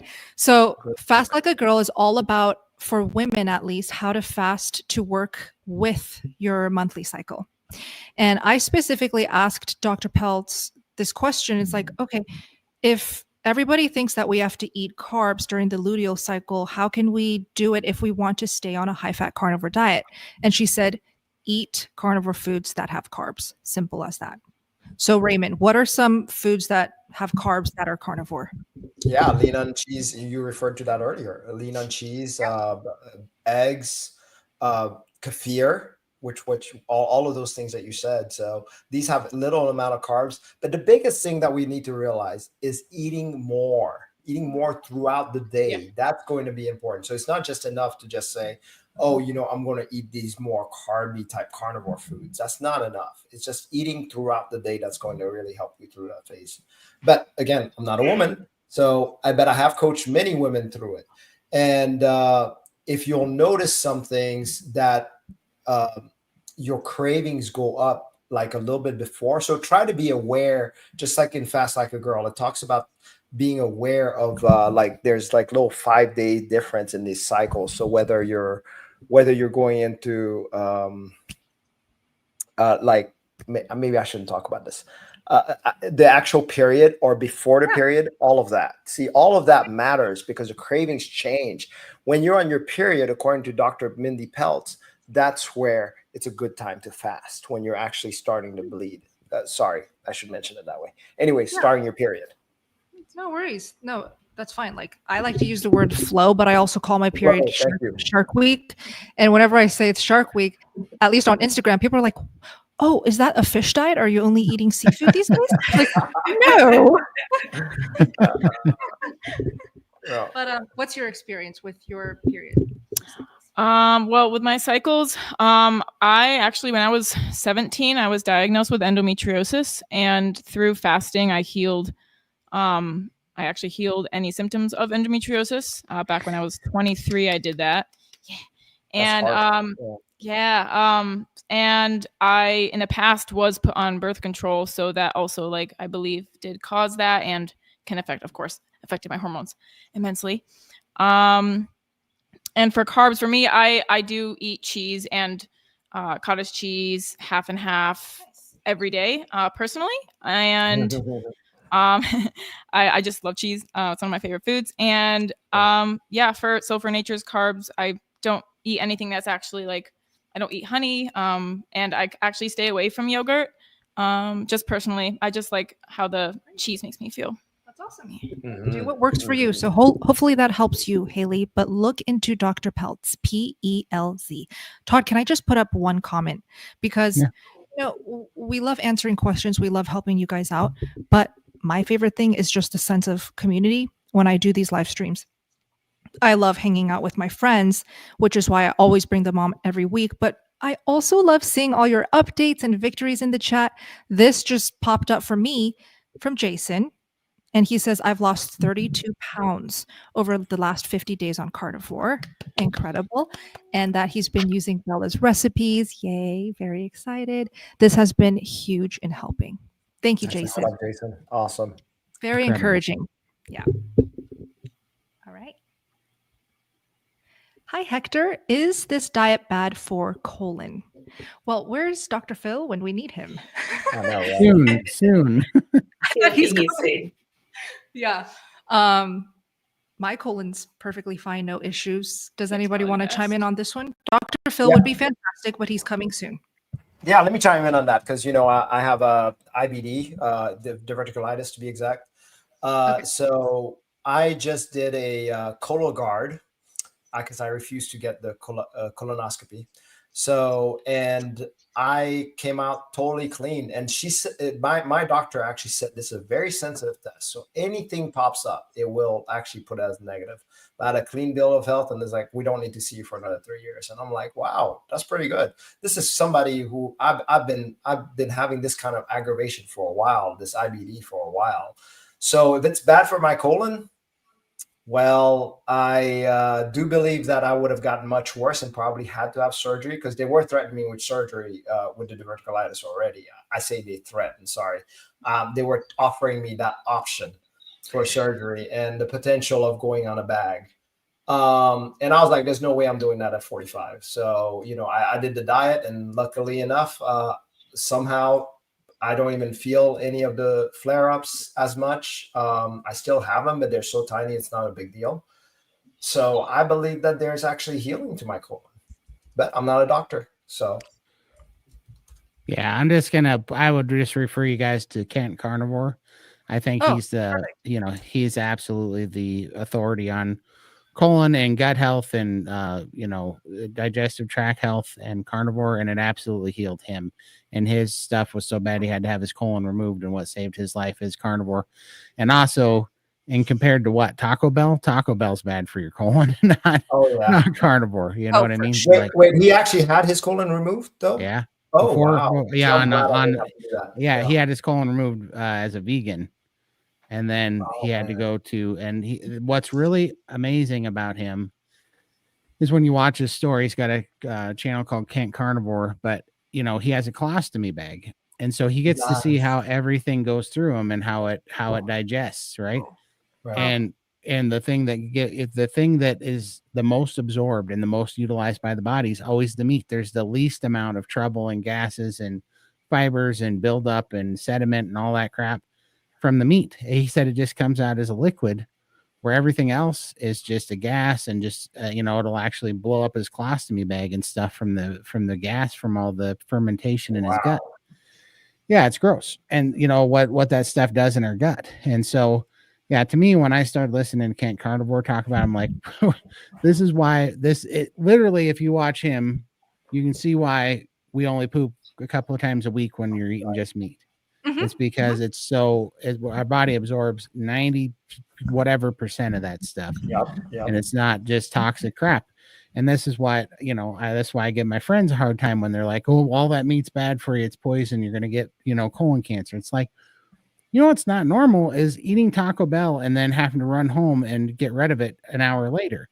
Like, what did that just do? Your body just got rid of it like it was a toxic, pile of stuff you just put in your body, and it had to expel it. Like, what is normal is that our body would hold on to it and pull all the nutrients out of that food that we ate and use it as building blocks. That's what's normal. That going and spending $10 at Taco Bell to run it home to your toilet is not normal. That's what's screwed up. And I want to add to that, Todd, actually, if you don't mind. Sorry. You say Taco Bell, I say fiber and vegetables, period. Yes. We both can relate to Kent Carnivore because we both were also vegan for years and years and years. 8 years for her, 6 years for me. And I was pooping. Sorry to be TMI. Dr. Phil is in the house. Right when we talk about poop. Right on time. That's right. Timing. We said poop 3 times and Dr. Phil shut up. That's how it works, right? Love that. Like magic. So cool. Oh, so let me just finish that. When we were both vegan, you can confirm. Mm. I would be pooping 3 times a day every single day like clockwork, yet I would still have a Buddha belly. Yes, Why? that's what I was going to say. Have you guys ever had it where, okay, for me, whenever I ate carby meals, I would literally get 3 more. I had to unbuckle my belt buckle because I just get Yeah. so inflamed right there at the moment. And I thought this was normal. Yeah. Sorry. I'm Yeah, just looking at sorry, the what's live. funny? Oh, the chat. no. Yeah. Beetle food, Voodoo juice. Oh, that's funny. Puddle Oh, juice. geez. Oh. Well, you came at the right time, Dr. Phil. I'm questioning that Urgency decision. of the urgency of vegan coops. Feels like, what am I doing in my life right now? Yeah. Okay, let's keep going. All right, the crazies. I'm 2 weeks in. I have used mushrooms, onions, and avocado in my diet. Mostly just meat, cheese, and eggs. But when does the bloating stop? Wow, just when we were talking about this. And Yep. I become a little bit more regular. Yeah, sounds like he or she is feeling blocked up. So not only is there bloating, but maybe you feel constipation as well. Typically, what we like to say is eat more fat and or eat more salt to get the digestion and the bowels going. Dr. Phil, do you have any ideas? Well, I think that's great advice. I think Okay. usually you moderate your fat to get the results that you want, but it does take time. Some people everyone's different, so you have to experiment. Definitely. Yep. Hopefully that helps, but start with those. More salt, more fat, experiment. More meat. Mm-hmm. Okay. All right. Next one. Sorry. I was worries. typing in. Oh no. Lindy, will you put the next comment up? My mouse just died. Oh, sorry. You are stopping. I wasn't even looking at comments. Yeah. No, I got them all started. Sorry, my mouse just died. That's what's wrong. Oh, That's Hold happened on. to Very me too. good. We got you. Okay. Next one's on screen from Kimberly. I was doing carnivore and then I visit my mom trying to get back, not feeling well. Help how to get back without feeling sick and tired. I see the difference in my A1C and have seen the benefit. Okay, so there you go. For all of the live stream watchers or who watch the playback who think that carnivore does not help your A1C, it's inflammatory, it's bad for your health. These are real people reporting back that they go carnivore and their A1C gets better. So they're reversing diabetes. They're seeing the improvement in their blood work. I just wanted to make that, very clear that we're not making this lifestyle and this diet up as if, we just love to eat meat and we're making every excuse to justify us eating only meat. It is changing people's lives. And this carnivore community, I want to say, is at least 500,000 people strong by now. Just given the fact of the following of our biggest content creators who are carnivore, like Dr. Baker, like Dr. Chafee. So, how to get back on track with carnivore without feeling sick and tired, Raymond? First of all, if you're not feeling well, obviously you're not going to be able to eat enough. So the idea is to eat smaller meals, all what you can handle, and easier meals. We're talking about like eggs. We're talking about maybe if bacon's not too harsh. So it depends on how you feel. Now, if you're feeling fine and you're able to eat, I would recommend eating 3 meals a day. More than likely, you might need to eat snacks in between. Enjoy that. The more you eat, the easier it will be to get back on track, because the less you're hungry, the less you crave and the less you want anything else. Yeah, love that. Anybody else want to chime in on this? If not, we move on. Okay, let's keep going. This is Marianne. Hi, everyone from Homestead, Florida. Oh, Dr. Phil is in Florida. Yes. Please go over priming and why to do it. Thank you so much. Go ahead, Raymond.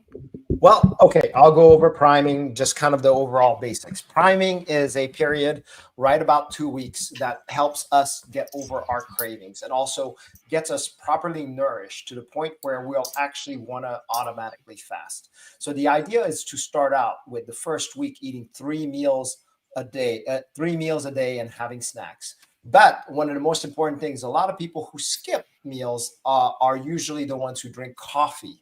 So what I want to say for any coffee or tea drinkers that you're still holding on, have that as dessert. And by the second week, you should feel like it's almost very difficult to keep going like this. You're going to feel like that third meal is too much.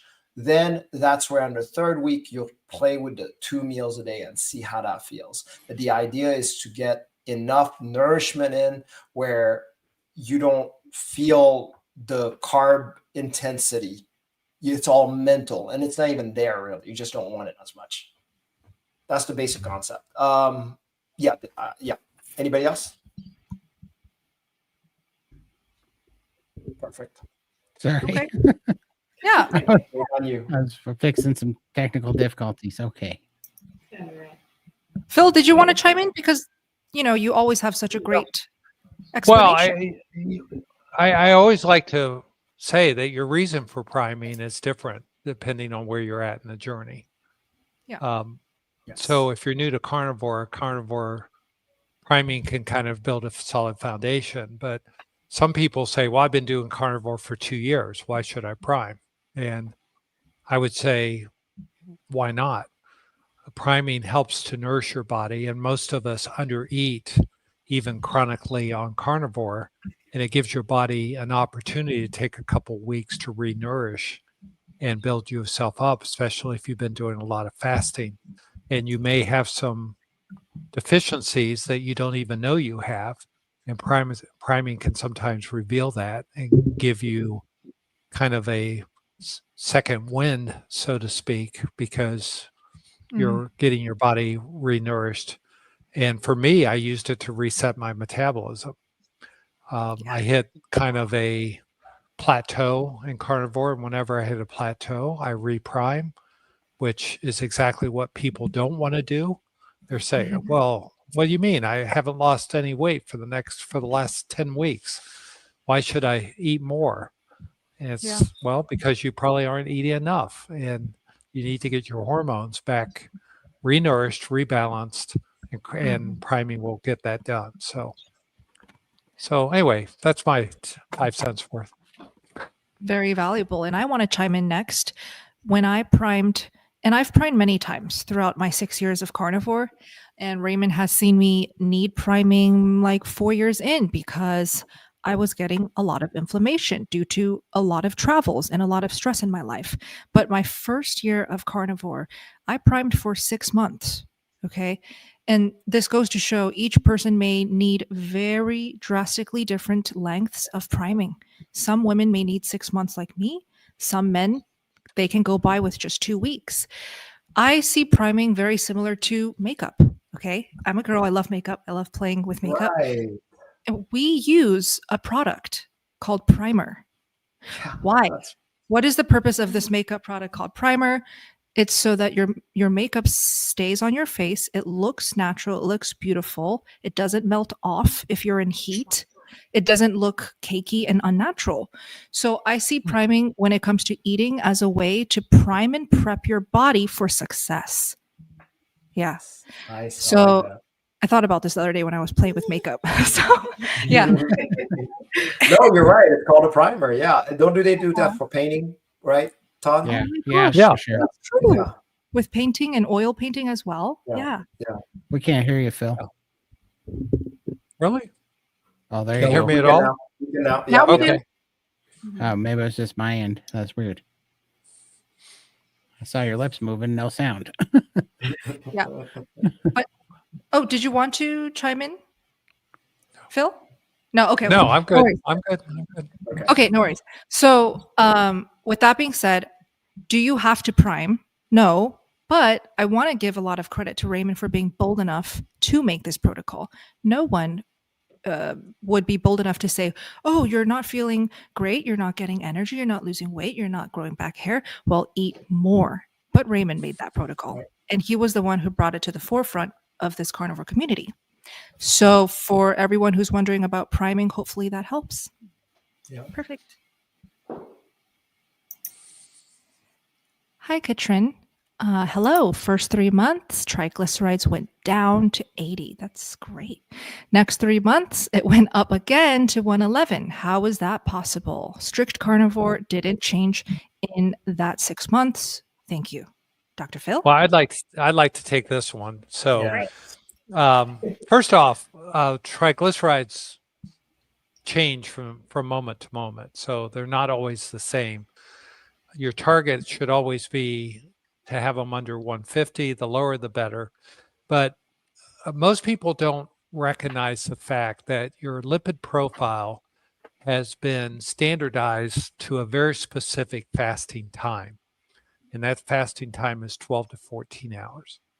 So sometimes people get their lipid profiles done and they haven't fasted enough, or they fasted for too long. And if you want to compare one triglyceride level to the next one 3 months later, you need to make sure you're being consistent with the time that you do the sampling. So don't do lipid profiles during fasting periods. Like if you're doing a 72-hour fast and you think, oh, 72-hour fast, this will be a good time to get my lipid profile done. Well, it's actually a bad time to get the lipid profile time, because you may get some cortisone surges and things like that may raise your triglycerides. But the thing is, you're not getting a valid test. Okay.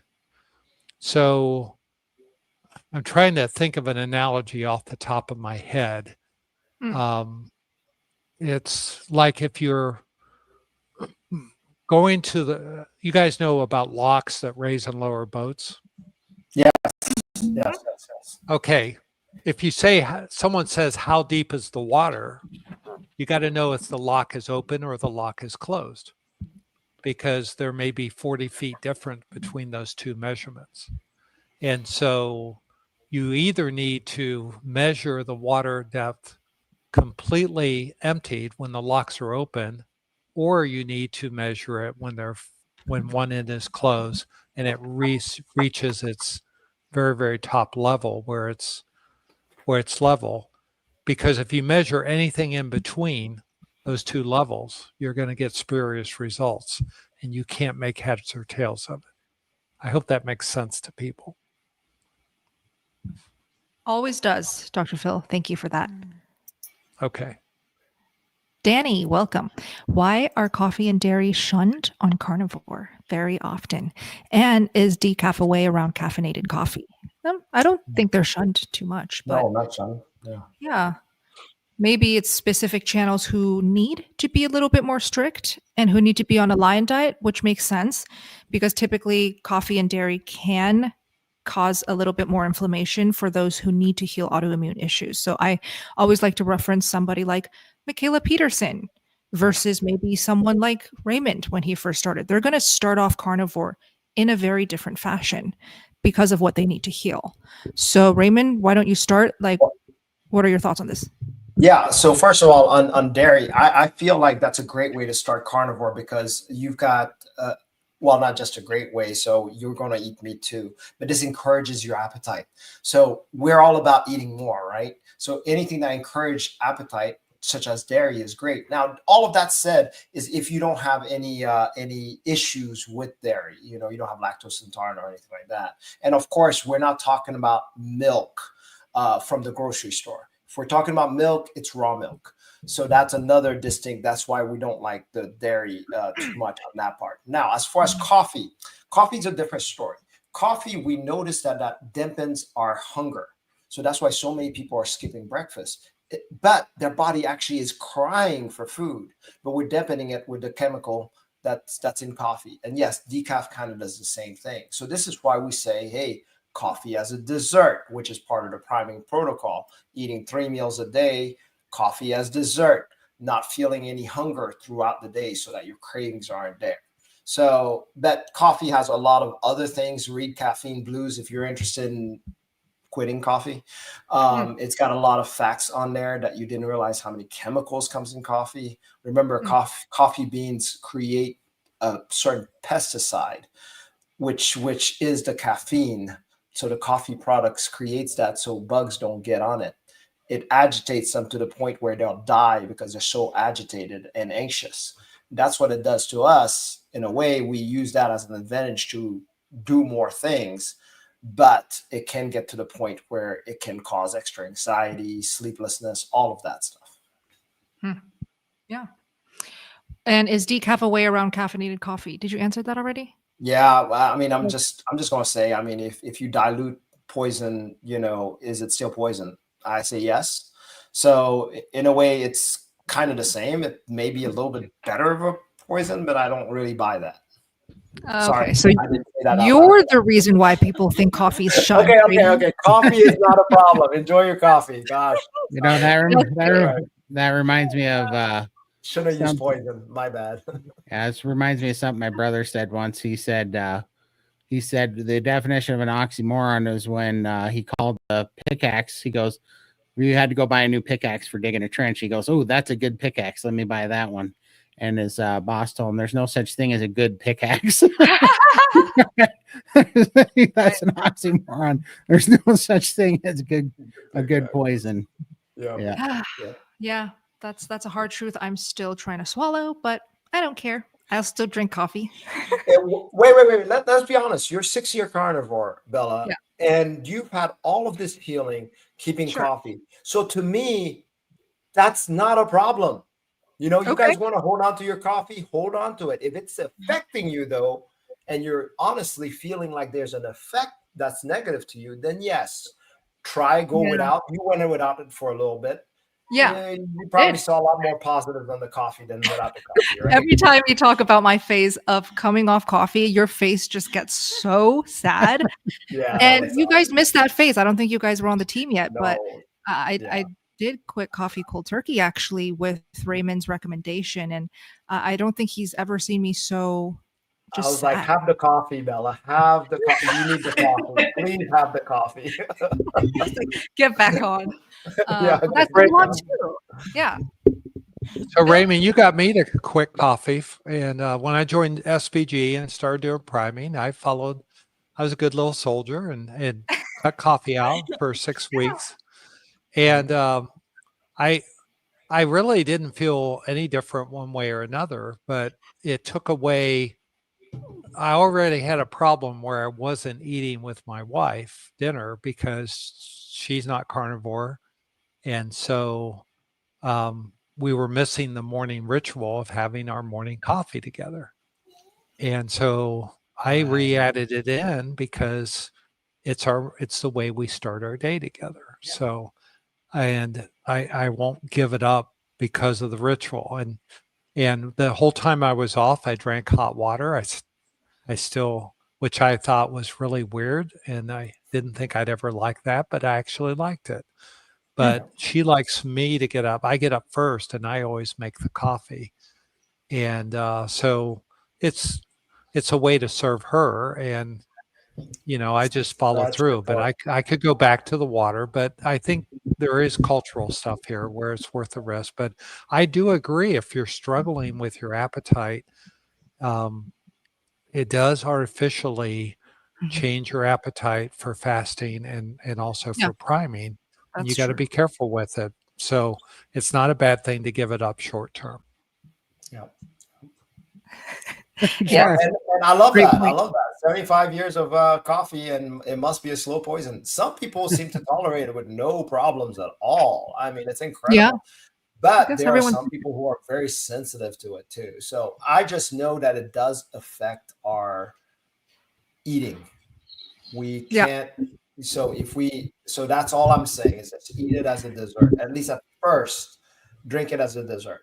For Later me, on, when you're more solid carnivore, it doesn't matter. For me, all those drinks that were stimulus and sweeteners and all those things, what I found handy by not having them is that it was a big part of what I was putting in my body that was, you know, like say, staving off hunger and all those things. And so really, and I keep saying this, I think Jordan Peterson has this right the best, where carnivore is really just a very effective animal-based elimination diet so that you can see what stuff's doing. And when I got rid of all the sodas and the coffees and the things, I was able to finally actually see what a real hunger hormone was like, see what real satiation was like, and be able to hear things a lot clearer. I think now, I don't know, after 2 years, I might be able to add it back in and see what it does. But before, it was too many variables to Exactly. kind of get my bearings on what was Yeah. going on. There's too many things to track at the time. That's a good point too. Don't overwhelm yourself. But Dr. Phil, thank you for bringing up the appetite and how that. coffee does affect your hunger, your satiation, just your appetite in general. So keep that in mind for those who are new here watching the live stream, wondering the same. It's like I just want to add that. Yeah. I just want to add, I'm sorry, but my 95-year-old dad drinks coffee every morning. So See, that's right. Exactly. Oh, Yeah. I okay. know many people that have and live that long. And I actually, who's that guy who smoked a cigar every single day and he lived George to like- Burns. George George Burns Burns, lived to be that's it. 100. Yeah, 100, Yeah. right. You know- So you know what's there you gonna- are. You know what's going to happen though, Phil? When your dad passes away at 120, Raymond's going to go, see, I told you. Yeah, you know, there you go. The coffee did it. I'm sure he will.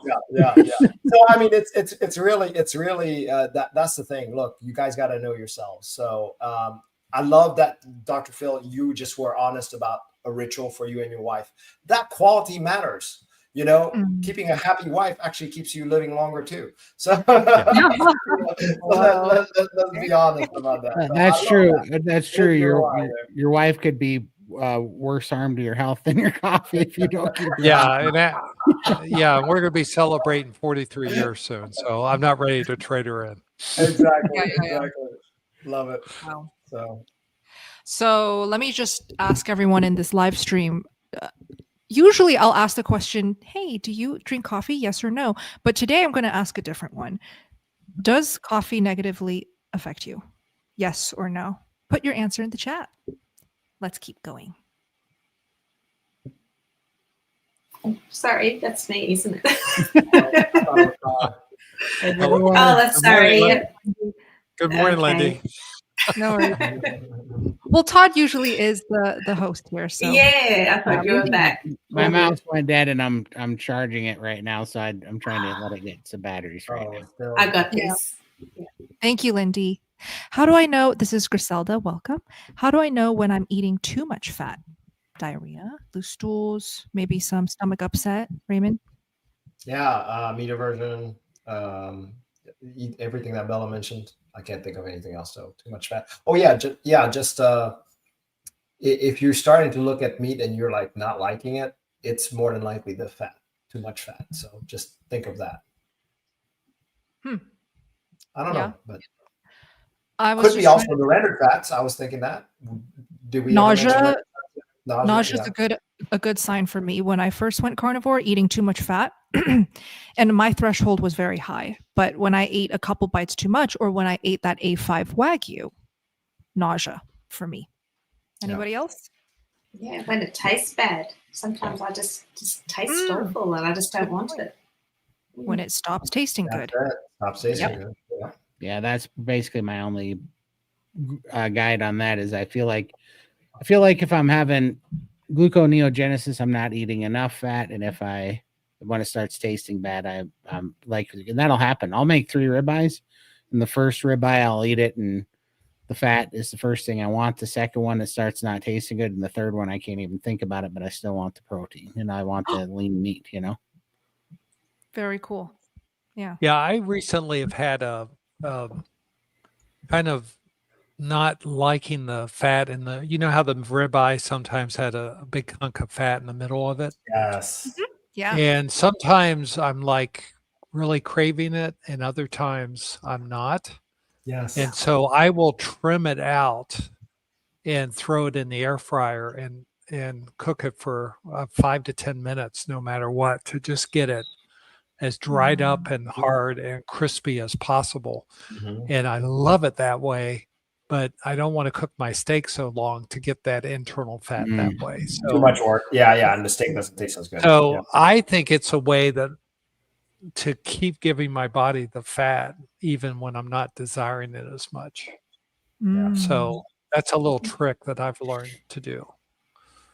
People think Okay. about doing it with fat trimmings, but sometimes I do it within my within the ribeye itself. That's a good point. Yeah. Sandra, has aqua therapy made anyone else not just incredibly sore, but ill as well? I don't know what aqua therapy is. What is Does that? anyone know? I do the magnesium float spas, but that's not aqua therapy. I'm not quite sure what that is either. Yeah. And Okay. I don't For know now, what like instead of guessing here, let's just wait for Sandra to clarify and let's keep going. Okay. Jorge, piggybacking on Dudu's question, does eating a carb meal once a month while on a strict carnivore diet mess up any progress we've made? I love that. Go ahead. Let me tackle it. Yeah. So I honestly, so let's say you have one carb meal a month. Okay. Does it mess up your carnivore? I don't do it that way. The problem is, let's look at it cravings. Okay. One can set you back right about 3 to 5 days. Okay. I know because I can feel the pain by adding a little bit. So I don't like losing that quality. So that's why I don't do it anymore. But what I can tell you is the cravings. If you have one full days, let's say 3 meals of carb meals, you get into what I say the carb hole. That's where the carbs get you, their hooks in on you, and it's hard to go back. But if you have one meal, it is fairly not that hard to get back on the next meal to eat meat. So to me, that's the important point. If you're willing to sacrifice 5 days of not feeling so good or more, some people's more, some people's less, then let's say for a birthday, I used to do it for like my son's or daughter's birthday until after a while, I was like, I'm not doing this anymore. But that's what I did. And I knew it would cost me 5 days of not feeling very good, feeling like an old man. Wow. So I was like, okay, well, that's worth it because that's my kid's birthday. That's what I said. And afterwards, I was like, that's not even worth it because my kids didn't really care whether I ate cake or not. So I was like, oh, okay. Well, I stopped doing that. Anyways, hopefully that's an answer that, you wanted to. That helps. Yeah. So I think what you're saying is, will that one meal set you off for a long time, or are you able to moderate and just have one carb meal? So that's going to depend on each person and their ability to moderate versus whether or not they know they have to abstain. So, Lindy, how do you go about navigating this one? Yeah, I'm definitely an abstainer. If I said to myself I want a cheat meal once a week or once a month, I'd be hanging out for that next cheat meal. Like it's always going to be on my mind. So I just need to keep it simple and not think about it. So yeah, like my daughter's birthday's coming up soon, and I'm like, oh, I need to order some cupcakes for her and a little design. And I'm thinking, oh, am I going to have a cupcake? And I'm like, I shouldn't be thinking like that. That's dangerous for me to be thinking like that. So I will order the cupcakes, but I'm not going to have one. I just don't want to give myself permission at this time because I'm just not strong at the moment. So yeah, it's just everybody's different. I have to abstain. Good point. So. I love that. I love that. I think that's an excellent point, Lindy, because people don't think about that psychological anticipation that's created. Right. And that can be worse than what it does to your nutrition or your hormone balance, because you go from food freedom to being imprisoned once again. Great And point. I think that's one of the greatest benefits of carnivore is that food freedom where you're not thinking about the next meal. You can be doing something, you think, I guess I'm hungry right now, and then you go get something to eat. But you know, it's such a great feeling to not be driven by your mind being preoccupied by food. So whether you're an abstainer or a moderator, you got to think about that psychological hold that food has on your lives. And if you're one of those that thinks about food and get up every time there's a commercial break because you got to have a snack because they've just bombarded you with commercials about snacks, it's dangerous to play around with. It's like a heroin addict or a cocaine addict just saying, well, I'll only have a little sniff tonight, Right. before you And know I'm it. I'm usually pretty good with it all. Like before Texas, I was fantastic. I could just have that little thing and just get back on the wagon, not a problem. But since then, I just had a lot going on with my daughter. I'm not sleeping well. I'm not eating properly because I can't keep food down due to the stress. So I'm trying to prime, but even that's a little bit difficult because I have the lap band restriction. So, and that's why my off switch is kind of not there at the moment. It's off kilter. And I know priming is going to fix that, but because of my lap band, that is a bit difficult at the moment. So that's where my struggle is. So that's why this birthday coming up is giving me a bit of grief mentally because I'm not primed. Priming gives me that off switch. And if I can just prime and get all that nourishment in, it's like my body's not craving the nourishment anymore. So that's where I'm trying to get at. So that's why I love priming. But yeah, you just got to be in a position where you can do it. And if you've got stress is a big issue and physical restrictions because of the lap band, it can be frustrating. Great points. For sure. I want to feature this one from Brett, Hoosier Carnivore, who's here with us. Thank you so much for helping out. Most of us that have tried a carb cheat meal have found that it's not worth it. Also, rewarding yourself with food is a bad habit that is very hard to break. So true. So true. sure. Well said. Right. Well said. Yeah, well said. Food should not be a reward. It's nourishment. Absolutely. Or punishment. It shouldn't be either. Yeah.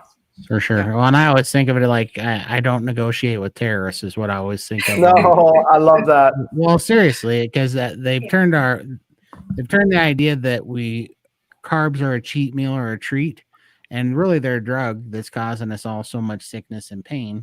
And it's like, no, that's a ploy because it's so addictive. They built all this addictive junk, and then they're like, "Are you going to have this treat for your birthday or whatever?" And it's like, that's how they just keep people from really finding freedom, is by playing that game. And it's like, yeah, this is like a trick from these big food terrorists, It's crazy. Yep. Which leads us to another question he just posted from himself, which I think is pretty a cool question. What is the number one thing you hope RFK Jr. can do to improve our food in the USA? We'll leave it at that, and let's just chat. Guys. Love that. Thank you so much. Love you guys. Okay. I do want to prioritize our super chats, which I did see. So Sherry, welcome back. Thank you so much. As someone who eats roasted bone marrow every day, is the extra tallow from marrow have more nutrients than butter or beef tallow? Thank you. So her question is, and she's the one who's currently eating lots of bone marrow to heal. Okay. She visits our live stream like every week. So it's good to see you. Welcome back. Is that fat from the bone marrow even more nutrient dense than butter or beef tallow? What do you guys think? There's different nutrients. It's just like butter's going to have different nutrients than tallow. It's going to have different nutrients in the bone marrow. I think it's important to just recognize that alone. I think the fat alone in the bone marrow is very different. It tastes different, right? Haven't you guys noticed when you add bone marrow? Of course. Yeah. So I believe it's a totally different consistency. To me, it's very rich. I crave it. So I don't get it enough, but yeah, I crave it. So my opinion is different, just like Janelle said.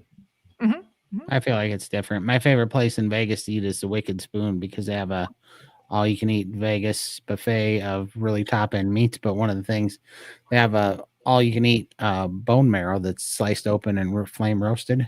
Oh my gosh. That's where I tried it. Write that Yeah. We have a chubby cattle here in Atlanta. And that's where I went for that and had exactly what you just described. Yeah, and I love that name, Chubby Cattle. So cool. Wait, before I forget, I've already lost that chat, but somebody in the live chat tonight said, you're in Las Vegas, welcome, but I know a source of raw milk, so reach out to me to be connected. Please, I would love to be connected. Thank you so much. Can you just email me, steakandbuttergal, spelled out, @gmail.com. If you email me, I would love to meet and get some raw dairy. Thank you for offering that, by the way. Awesome. Hey, Todd, do you know how to make bone marrow? Or how do you ask for it? Well, I've never made it myself. I know that people sometimes roast it, but usually they cut it on like a bandsaw, and then they cut the bone right down the middle, and then they flame roast it, like put it under a broiler, and they broil it. That's how I've always seen it. Okay, good. Yeah. Good. I prefer to eat bone marrow raw. I don't even want to cook it. I just scoop it right out of the marrow bone raw, and I had like the pleasure to do it a couple times my first couple years of carnivore because I was just fat crazy. I wanted so much fat, all the fat. I wanted to play around with, tasting the different types of fat. And I just remember the satiation that hits real quick with bone marrow. So I would say it's a little bit more nutrient dense. Oh, you just got me laughing, Bella, because I'm thinking of Indiana Jones and the Temple of Doom when they're eating the monkey brains. Still love Monkey monkey brains. brains. Yes. Wow. I've always wanted monkey brains because of that. That never got to try it. Did they eat it raw? Yeah, it was raw. Yeah. Oh, yeah. It was Chill of monkey fresh brains. monkey See, chill. brains. Yeah, fresh monkey It's brains. served in the monkey head, Yeah, so they the take monkey the head. top off. Right. Oh, Yeah. wow. Yeah. It's one of those visual scenes. The first time you see the movie, you never forget. Yes. Oh, you that's never right. forget. I could just see Todd with his bandsaw cutting the That's all. femur, Just cutting yes. and then Bella Uh, sucking out the marrow. Yum. I would Totally. do that. That would be yummy. No. And I don't know what it is that vegans find this to be a brutal diet. I don't really understand why they think this is so primal. I don't get it all. I think it's great. Yeah, I think it's great. Yum. That's funny. Hilarious. Super sticker. Yeah. Thank you so We much. do have fun on this call. Yes. Oh, Yeah. speaking of having fun though, like we should use that as an intro, that RFK thing, to do an intro about following Oh, us yeah, on Rumble. Rumble. Yeah. Yes, so Todd, that- go ahead. Because my Rumble channel's up there, Lindy's is up there, soon Bella will have one up there, and we're gonna start migrating over there so that we don't have to just laugh at those questions, because they're great questions and they should be answered and they deserve an answer. And someday maybe social media will not be bought off and we can actually answer them. But right now, Rumble's one of those places that you can, and we'd love to see you guys over there so that we Yeah. can speak freely instead of tiptoeing around the real things, In the meanwhile, I can say if you really want to better understand the food pyramid, just turn it upside down. Exactly. That's it. That's Oh a my good one. God. There's a South Park that talks. Did you guys see that? That was Yeah. I have No. that one. Like that's a big one in the carnivore space on social media. Is people repost that all the time. I'm sure if you guys Google, what's the keyword? South Park food pyramid. Park, food Yeah. pyramid. Yeah. Oh, great. That's Great. facts. It's really Um, good. Now, just to follow up on Todd's remark, links are down below in the description box. So make sure you open up that description box if you want to know where to click and where to go. But yeah, we'll leave it at that. Okay. Next question. Oh, And did Bella, Julia? I just wanted to add, there's a lot of people shouting out and asking specific things, and for some Yeah. reason, I still can't do comments Oh, from really? this platform. So we've got to figure that out. We do need to figure that out. Okay. And I want to make sure there have been a lot of questions about women and hair loss. And I We actually know that covered it. you, oh, you Mhm. did cover it. Okay. I just want to make sure it's got But covered. thank you for noting that and realizing that there are so many. I definitely realize it too. One of the most popular Okay. questions that I get asked. I would say like within the first 30 minutes, we talked quite a lot about hair growth. Okay. Yeah, one of the Before I first arrived. things. Yeah. Thank you, though. Thanks. Yeah. So Cindy, before I read hers, Juliet, she had a super sticker. Did she have a question? I just don't want to miss it. No, I don't think she did. I went through and I could not find a question that went with it. No problem. Let me go down and see if there wasn't one before, and let me see if she put one in after it, but I don't think so. Yeah, while you're looking, hey, just wanted to let you guys know I'm gonna have to jet because I'm supposed to be eating. I accidentally haven't eaten yet today. You can And I'm eat supposed to with stay us. on my priming, so yeah, so Great. probably should Go head ahead. out. So yeah. Thank you so much Enjoy for the your live time, stream. Raymond. Don't ever Awesome. feel like you need to stay the Yeah. whole time, like ever. No. It was fun. So thank you so much. Appreciate you. Cool. See you, Love Raymond. you. Thanks. See you Thanks. For your soon. meal. Great. Okay, so Cindy's question, Big Man Alaska, who's that? Said that Todd recommended ACV on meat, but forgot the reason. What's the reason? Yeah, actually, he texted me yesterday, and I answered that question to him. But I thought I knew the reason actually until today in the chew.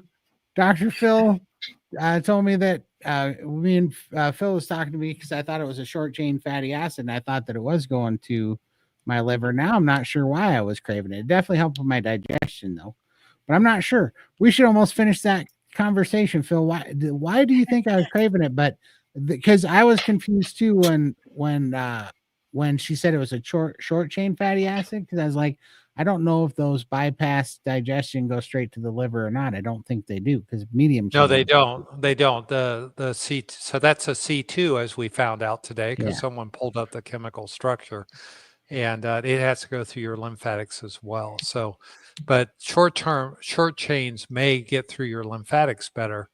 And I don't know. It would be interesting theory, because what I was thinking was, I wonder if those short chain fatty acids have a better time getting through a sluggish lymphatic system than the big chain fatty acids.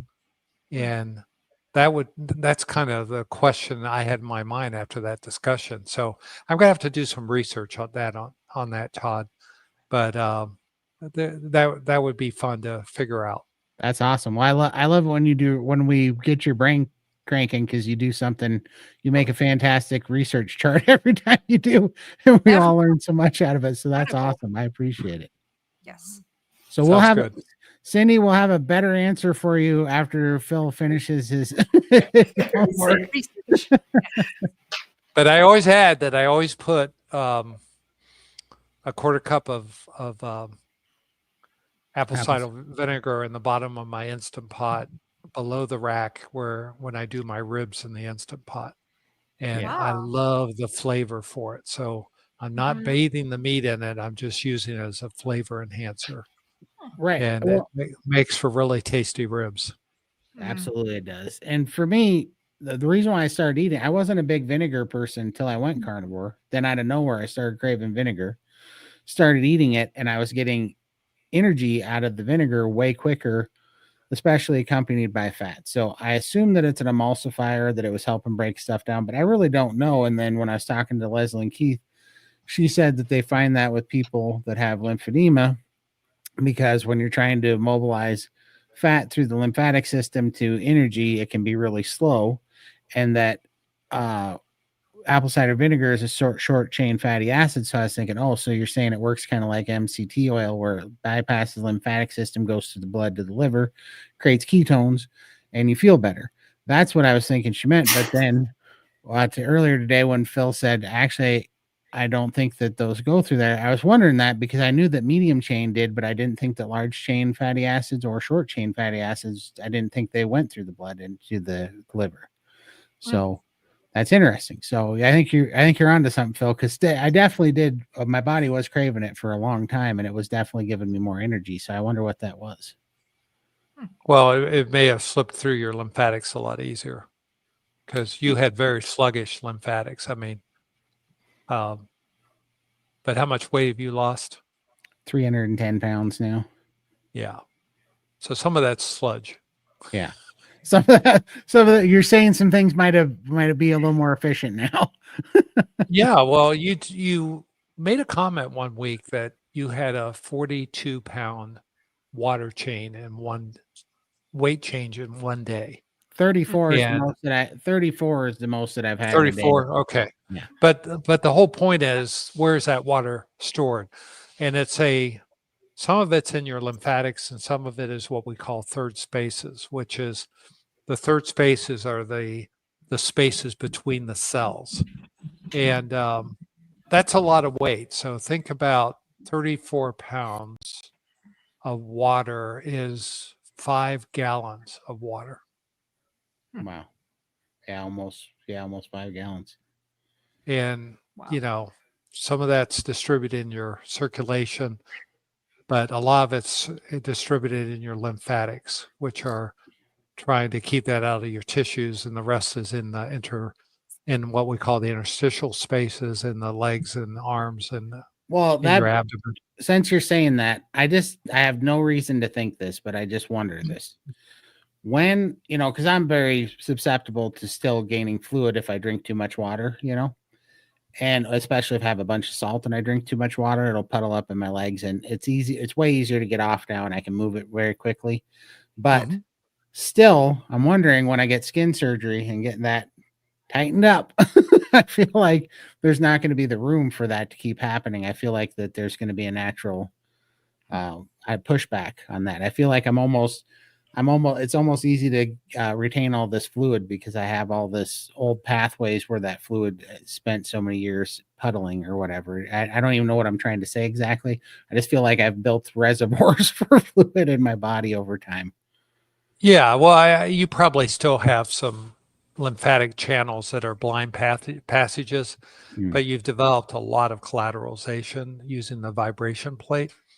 So just think of those as, think of a subway system where they have old lines where they no longer run the trains and they close them down at the stations because they don't want people living in them and everything.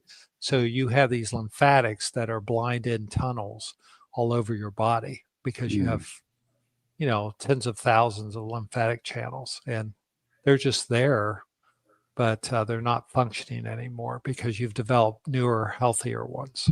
I got Does that make sense? Yeah, it does. Yep, for sure. Hmm. That's very interesting. Yeah, that is. Wow. Also, I wanted to say, I've seen Todd chug this size of bottle in seconds. So I'm not surprised that he can also flush as quick. That's a fact. In Texas, I saw that. Yeah. I was dying of a heat stroke that day. Yes. Hi, Anne. Welcome. How vital is lab work? And what kind of lab workup should I even ask my doctor for? If you don't mind, Dr. Phil, a quick little summary of this. Why do you think Dr. Phil gets this question? My goodness. I think we as Americans do way too much lab work, but I think there's a reasonable amount of things you should do. And it really depends on your age. Because, and the reason I'm saying that is if you have a health condition that you're following, lab work is very healthy, very wise to do to monitor the process of what you're doing. But I see so many people that are just like taking lab tests and I've seen interpretations where they're being told they're in kidney failure or they're in other things. And I look at their lab test and it's like, you're not in kidney failure. You have one abnormal lab. You were fasting. Go get this rechecked non-fasting and oh, my kidney failure went away. Well, you weren't in kidney failure. Or I've had people say, oh, I have fatty liver because 2 of the 3 liver enzymes are elevated. And then I say, well, your third one's not. So this isn't coming from your liver. It's coming from your muscles. And they say, oh, well, I did an intense workout at the gym right before I got my lab test. So you have to know when to take labs, what to do. And this needs to be individualized. And I think that's one thing that is a great question when people ask it. We had a conversation today in the, what's it called? Troubleshooting meeting. Troubleshooting meeting, yeah, because I wanted to get it on tape where I spent about 15 minutes going through, okay, you got a lipid profile, your lipids are abnormal, what are you going to do with that? And discussing just on one test, which are multiple results, how much thought needs to go into how do you respond to that blood test? And what are your options? And Lindy, you want to comment on that as someone hearing that talk? I mean, what did you learn from that? Oh, yeah, definitely. I don't know. Yeah. It was a really good talk, but yeah, I was occupied, so I missed a lot of it. I have to go and watch the playback. But Lindy was busy moderating. Yeah. Yeah. Oh, Well, I think the point is your lab test is more than the numbers of the lab test. You got to put it in context of what else is going on. Why did you do the lab test? Are you looking for something? And there's something in medicine we call Bayes' theorem, Bayes, Bayes' theorem. And most lay people have never heard this before. So it has to do with the basic concept of Bayes' theorem is if you have a disease, the probability of the test when positive is more likely to indicate disease. But if you do a test when you don't have symptoms of the disease, Bayes' theorem says an abnormal result is more likely to not signify the disease. Mhm. So in other words, in medicine, the ultimate cliche we use, if you're in the United States and you hear hoofbeats outside your window, is it more likely to be a horse or is it more likely to be a zebra? Mhm. Okay. So Mhm. is it, and Bayes' theorem helps us as doctors to focus when we're doing labs directed at symptoms and history and physical, we are looking for something and we want to rule something out because we have a pretest probability that you might have A, B, C, and we want to rule out X, Y, Z. The lab test helps us to determine that. So then we have the concept of screening tests. And screening tests have nothing to do with Bayes' theorem. They're screening tests which are good indicators of health. And in the United States, the best source for finding those out is the United States Preventive Medicine Task Force.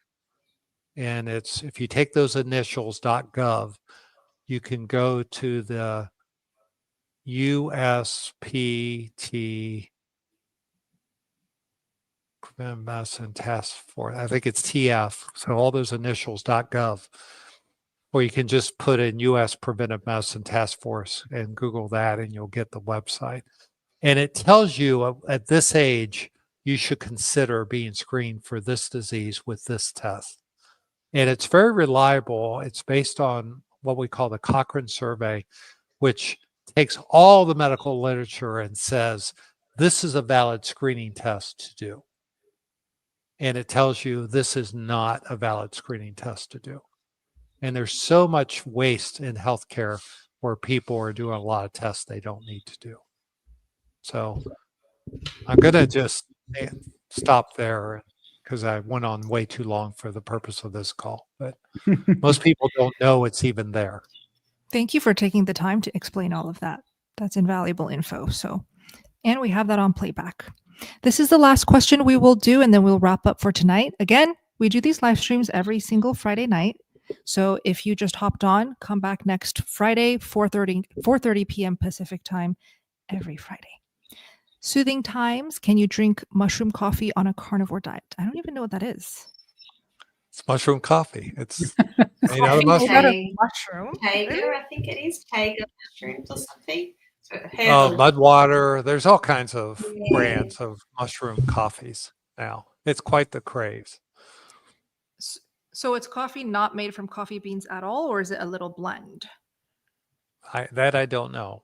Do you know? I think it might be both or just mushrooms. I don't know, because I know that there's a company that makes like Four Sigmatic is the one I'm thinking of, and I know they make like mushroom coffee, but I don't know if it's mushroom and coffee or if it's like they use a different kind of. I think it's just the mushrooms. If it's just mushroom, why is it not called a tea? So I'm just stupid on this stuff. Yeah, I'm not quite sure. It's coffee with mushroom powder added. Coffee. Oh, with okay. added. Oh, okay. Yeah. Yeah. And it's, she says medicinal mushrooms. So Like lion's mane. Soothing Times replied. So this is their question. Mostly mushrooms is what it's made out of. Okay. Yeah. Is that okay on a carnivore diet? Experiment. I don't have an opinion. Yeah, it's hard for us to answer that because we've never tried it, and you saw we didn't even know what it was. So sorry. But let me just pass this to everyone in this live stream. Let's help Soothing Times out in the live stream. What do you all think? Is it going to be problematic? Is it going to be probably fine on a carnivore diet? Because a lot of us drink normal coffee and a lot of us are fine. So if we use the same thought process, if you're fine on mushroom coffee, have it. Yeah, I mean, I'd treat it like I treat spices, where you do an elimination diet, take it all out, and then try it one at a time and see if you have a bad reaction. That's what I would do. Do that. That's the best way to go about it. Yeah. Yeah. Right on. Perfect. Awesome. Let's wrap up with our usual final thoughts, starting with Todd. Yeah, well, I would appreciate you guys coming, but I think I wanted to mention that we are going to be at Hack Your Health, and we do have a discount code in the description of this video, where we are. Phil has a awesome topic, and Bella has an awesome couple of panels actually, and we have a discount code, and right now is the best time to get your ticket, because with the discount code that's in the description of this video, you get $100 off. So that's pretty awesome. So wanted to put that out there. And yeah, and then also, the SBG sign ups there. If you guys want to see us in the SBG at the calls there, you guys can come see us and check out priming for yourself, because there was a lot of unanswered questions in the, and sorry we can't get to all the questions. We're 140 questions behind roughly. So sorry we can't get to them all. But if you want to check it out at SBG, Steak and Butter Gang, we do calls every day, and there's an open chat 5 days a week you guys can hop into and meet with the coaches and ask questions. So, and even Dr. Phil is there a lot of the time answering questions. So definitely want to put that out there. Yes. Lindy, any final thoughts you'd like to share? Oh, yeah, all the above, what Todd said. Yeah, it's lovely. I love these calls. This is so nice to be here with family. You're all family to me, and the community are all awesome. I just love these talks because it keeps me motivated, keeps me grounded. That's what community is all about. Without community, I'd be lost in a world of lots of noises and people talking non-carnivore things. So I appreciate everybody here so much. So thanks for coming. And Dr. Phil?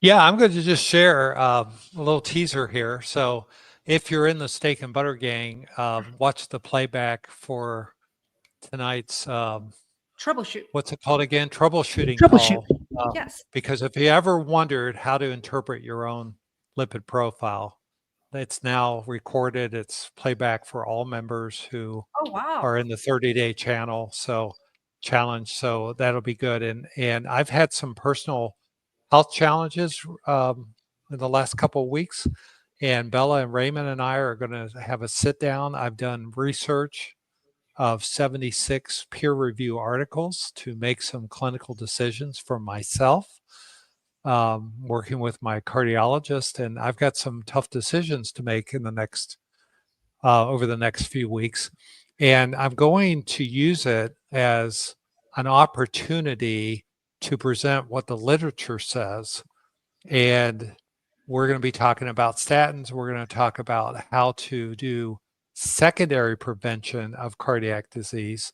And my last video I did with Bella and Raymond, I talked about what you do with your lipids when you have primary prevention, which means you don't have coronary artery disease.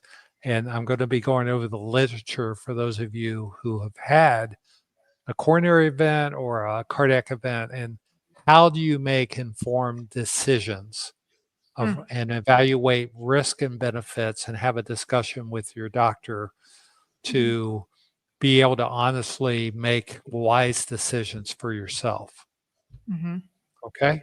And what kind of, Doug Warren says, Dr. Smith lose his accent. What kind of accent do I have?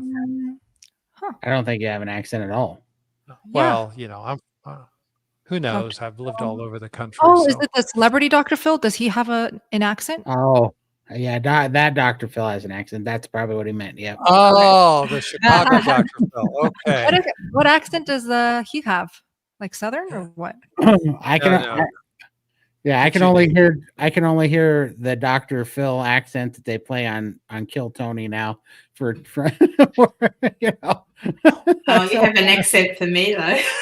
All of you have accents. I don't. Oh, that's Anyway, I true. got Lindy's distracted by Australian. that. But Bella, I think you and Raymond and I are going to have a fun Oh my gosh, I can't talk, wait. and Yeah. you won't believe I'm going to review 76 studies very, very rapidly and show you how when you're making medical decision, how much bad literature is out there that you need to evaluate for pursuit of your health, because, and we see that in the carnivore community all the time. I mean, we have policy of some countries that we love dearly that are made on bad literature, and I'm going to have really honest conversation about my own journey, and I Can't think wait. it'll be a creative talk. It'll be It's- different. It's going to be great. Yeah. Share screen's going to be enabled and everything. So I think it's going to change lives. Can't wait. That's awesome. I can't wait. Yeah. Let me just finish up with some final thoughts here. I am so grateful for all of these people here on the screen right now. And I don't think I would have made such great friends, like Janelle included, who's like literally next to me in person. I've met some of the most amazing human beings I've ever met in my life, in my 28 years of life, because of Carnivore Diet. So I just want to encourage you all, keep coming to these live streams. If you guys need some more connection, you can hang out with all of these people. If you love the vibes happening tonight in these live streams, you get all of it in person, or not in person, through Zoom. So there's some more interaction there. It feels very different from just watching on your TV. You can actually talk to these wonderful humans. You can ask questions and learn. So yeah, I encourage you all to connect. Find a community, find your tribe. Love you guys. All links are down below in the description box. Okay? Okay, have a good night. See you next See you week. next Love you. Friday.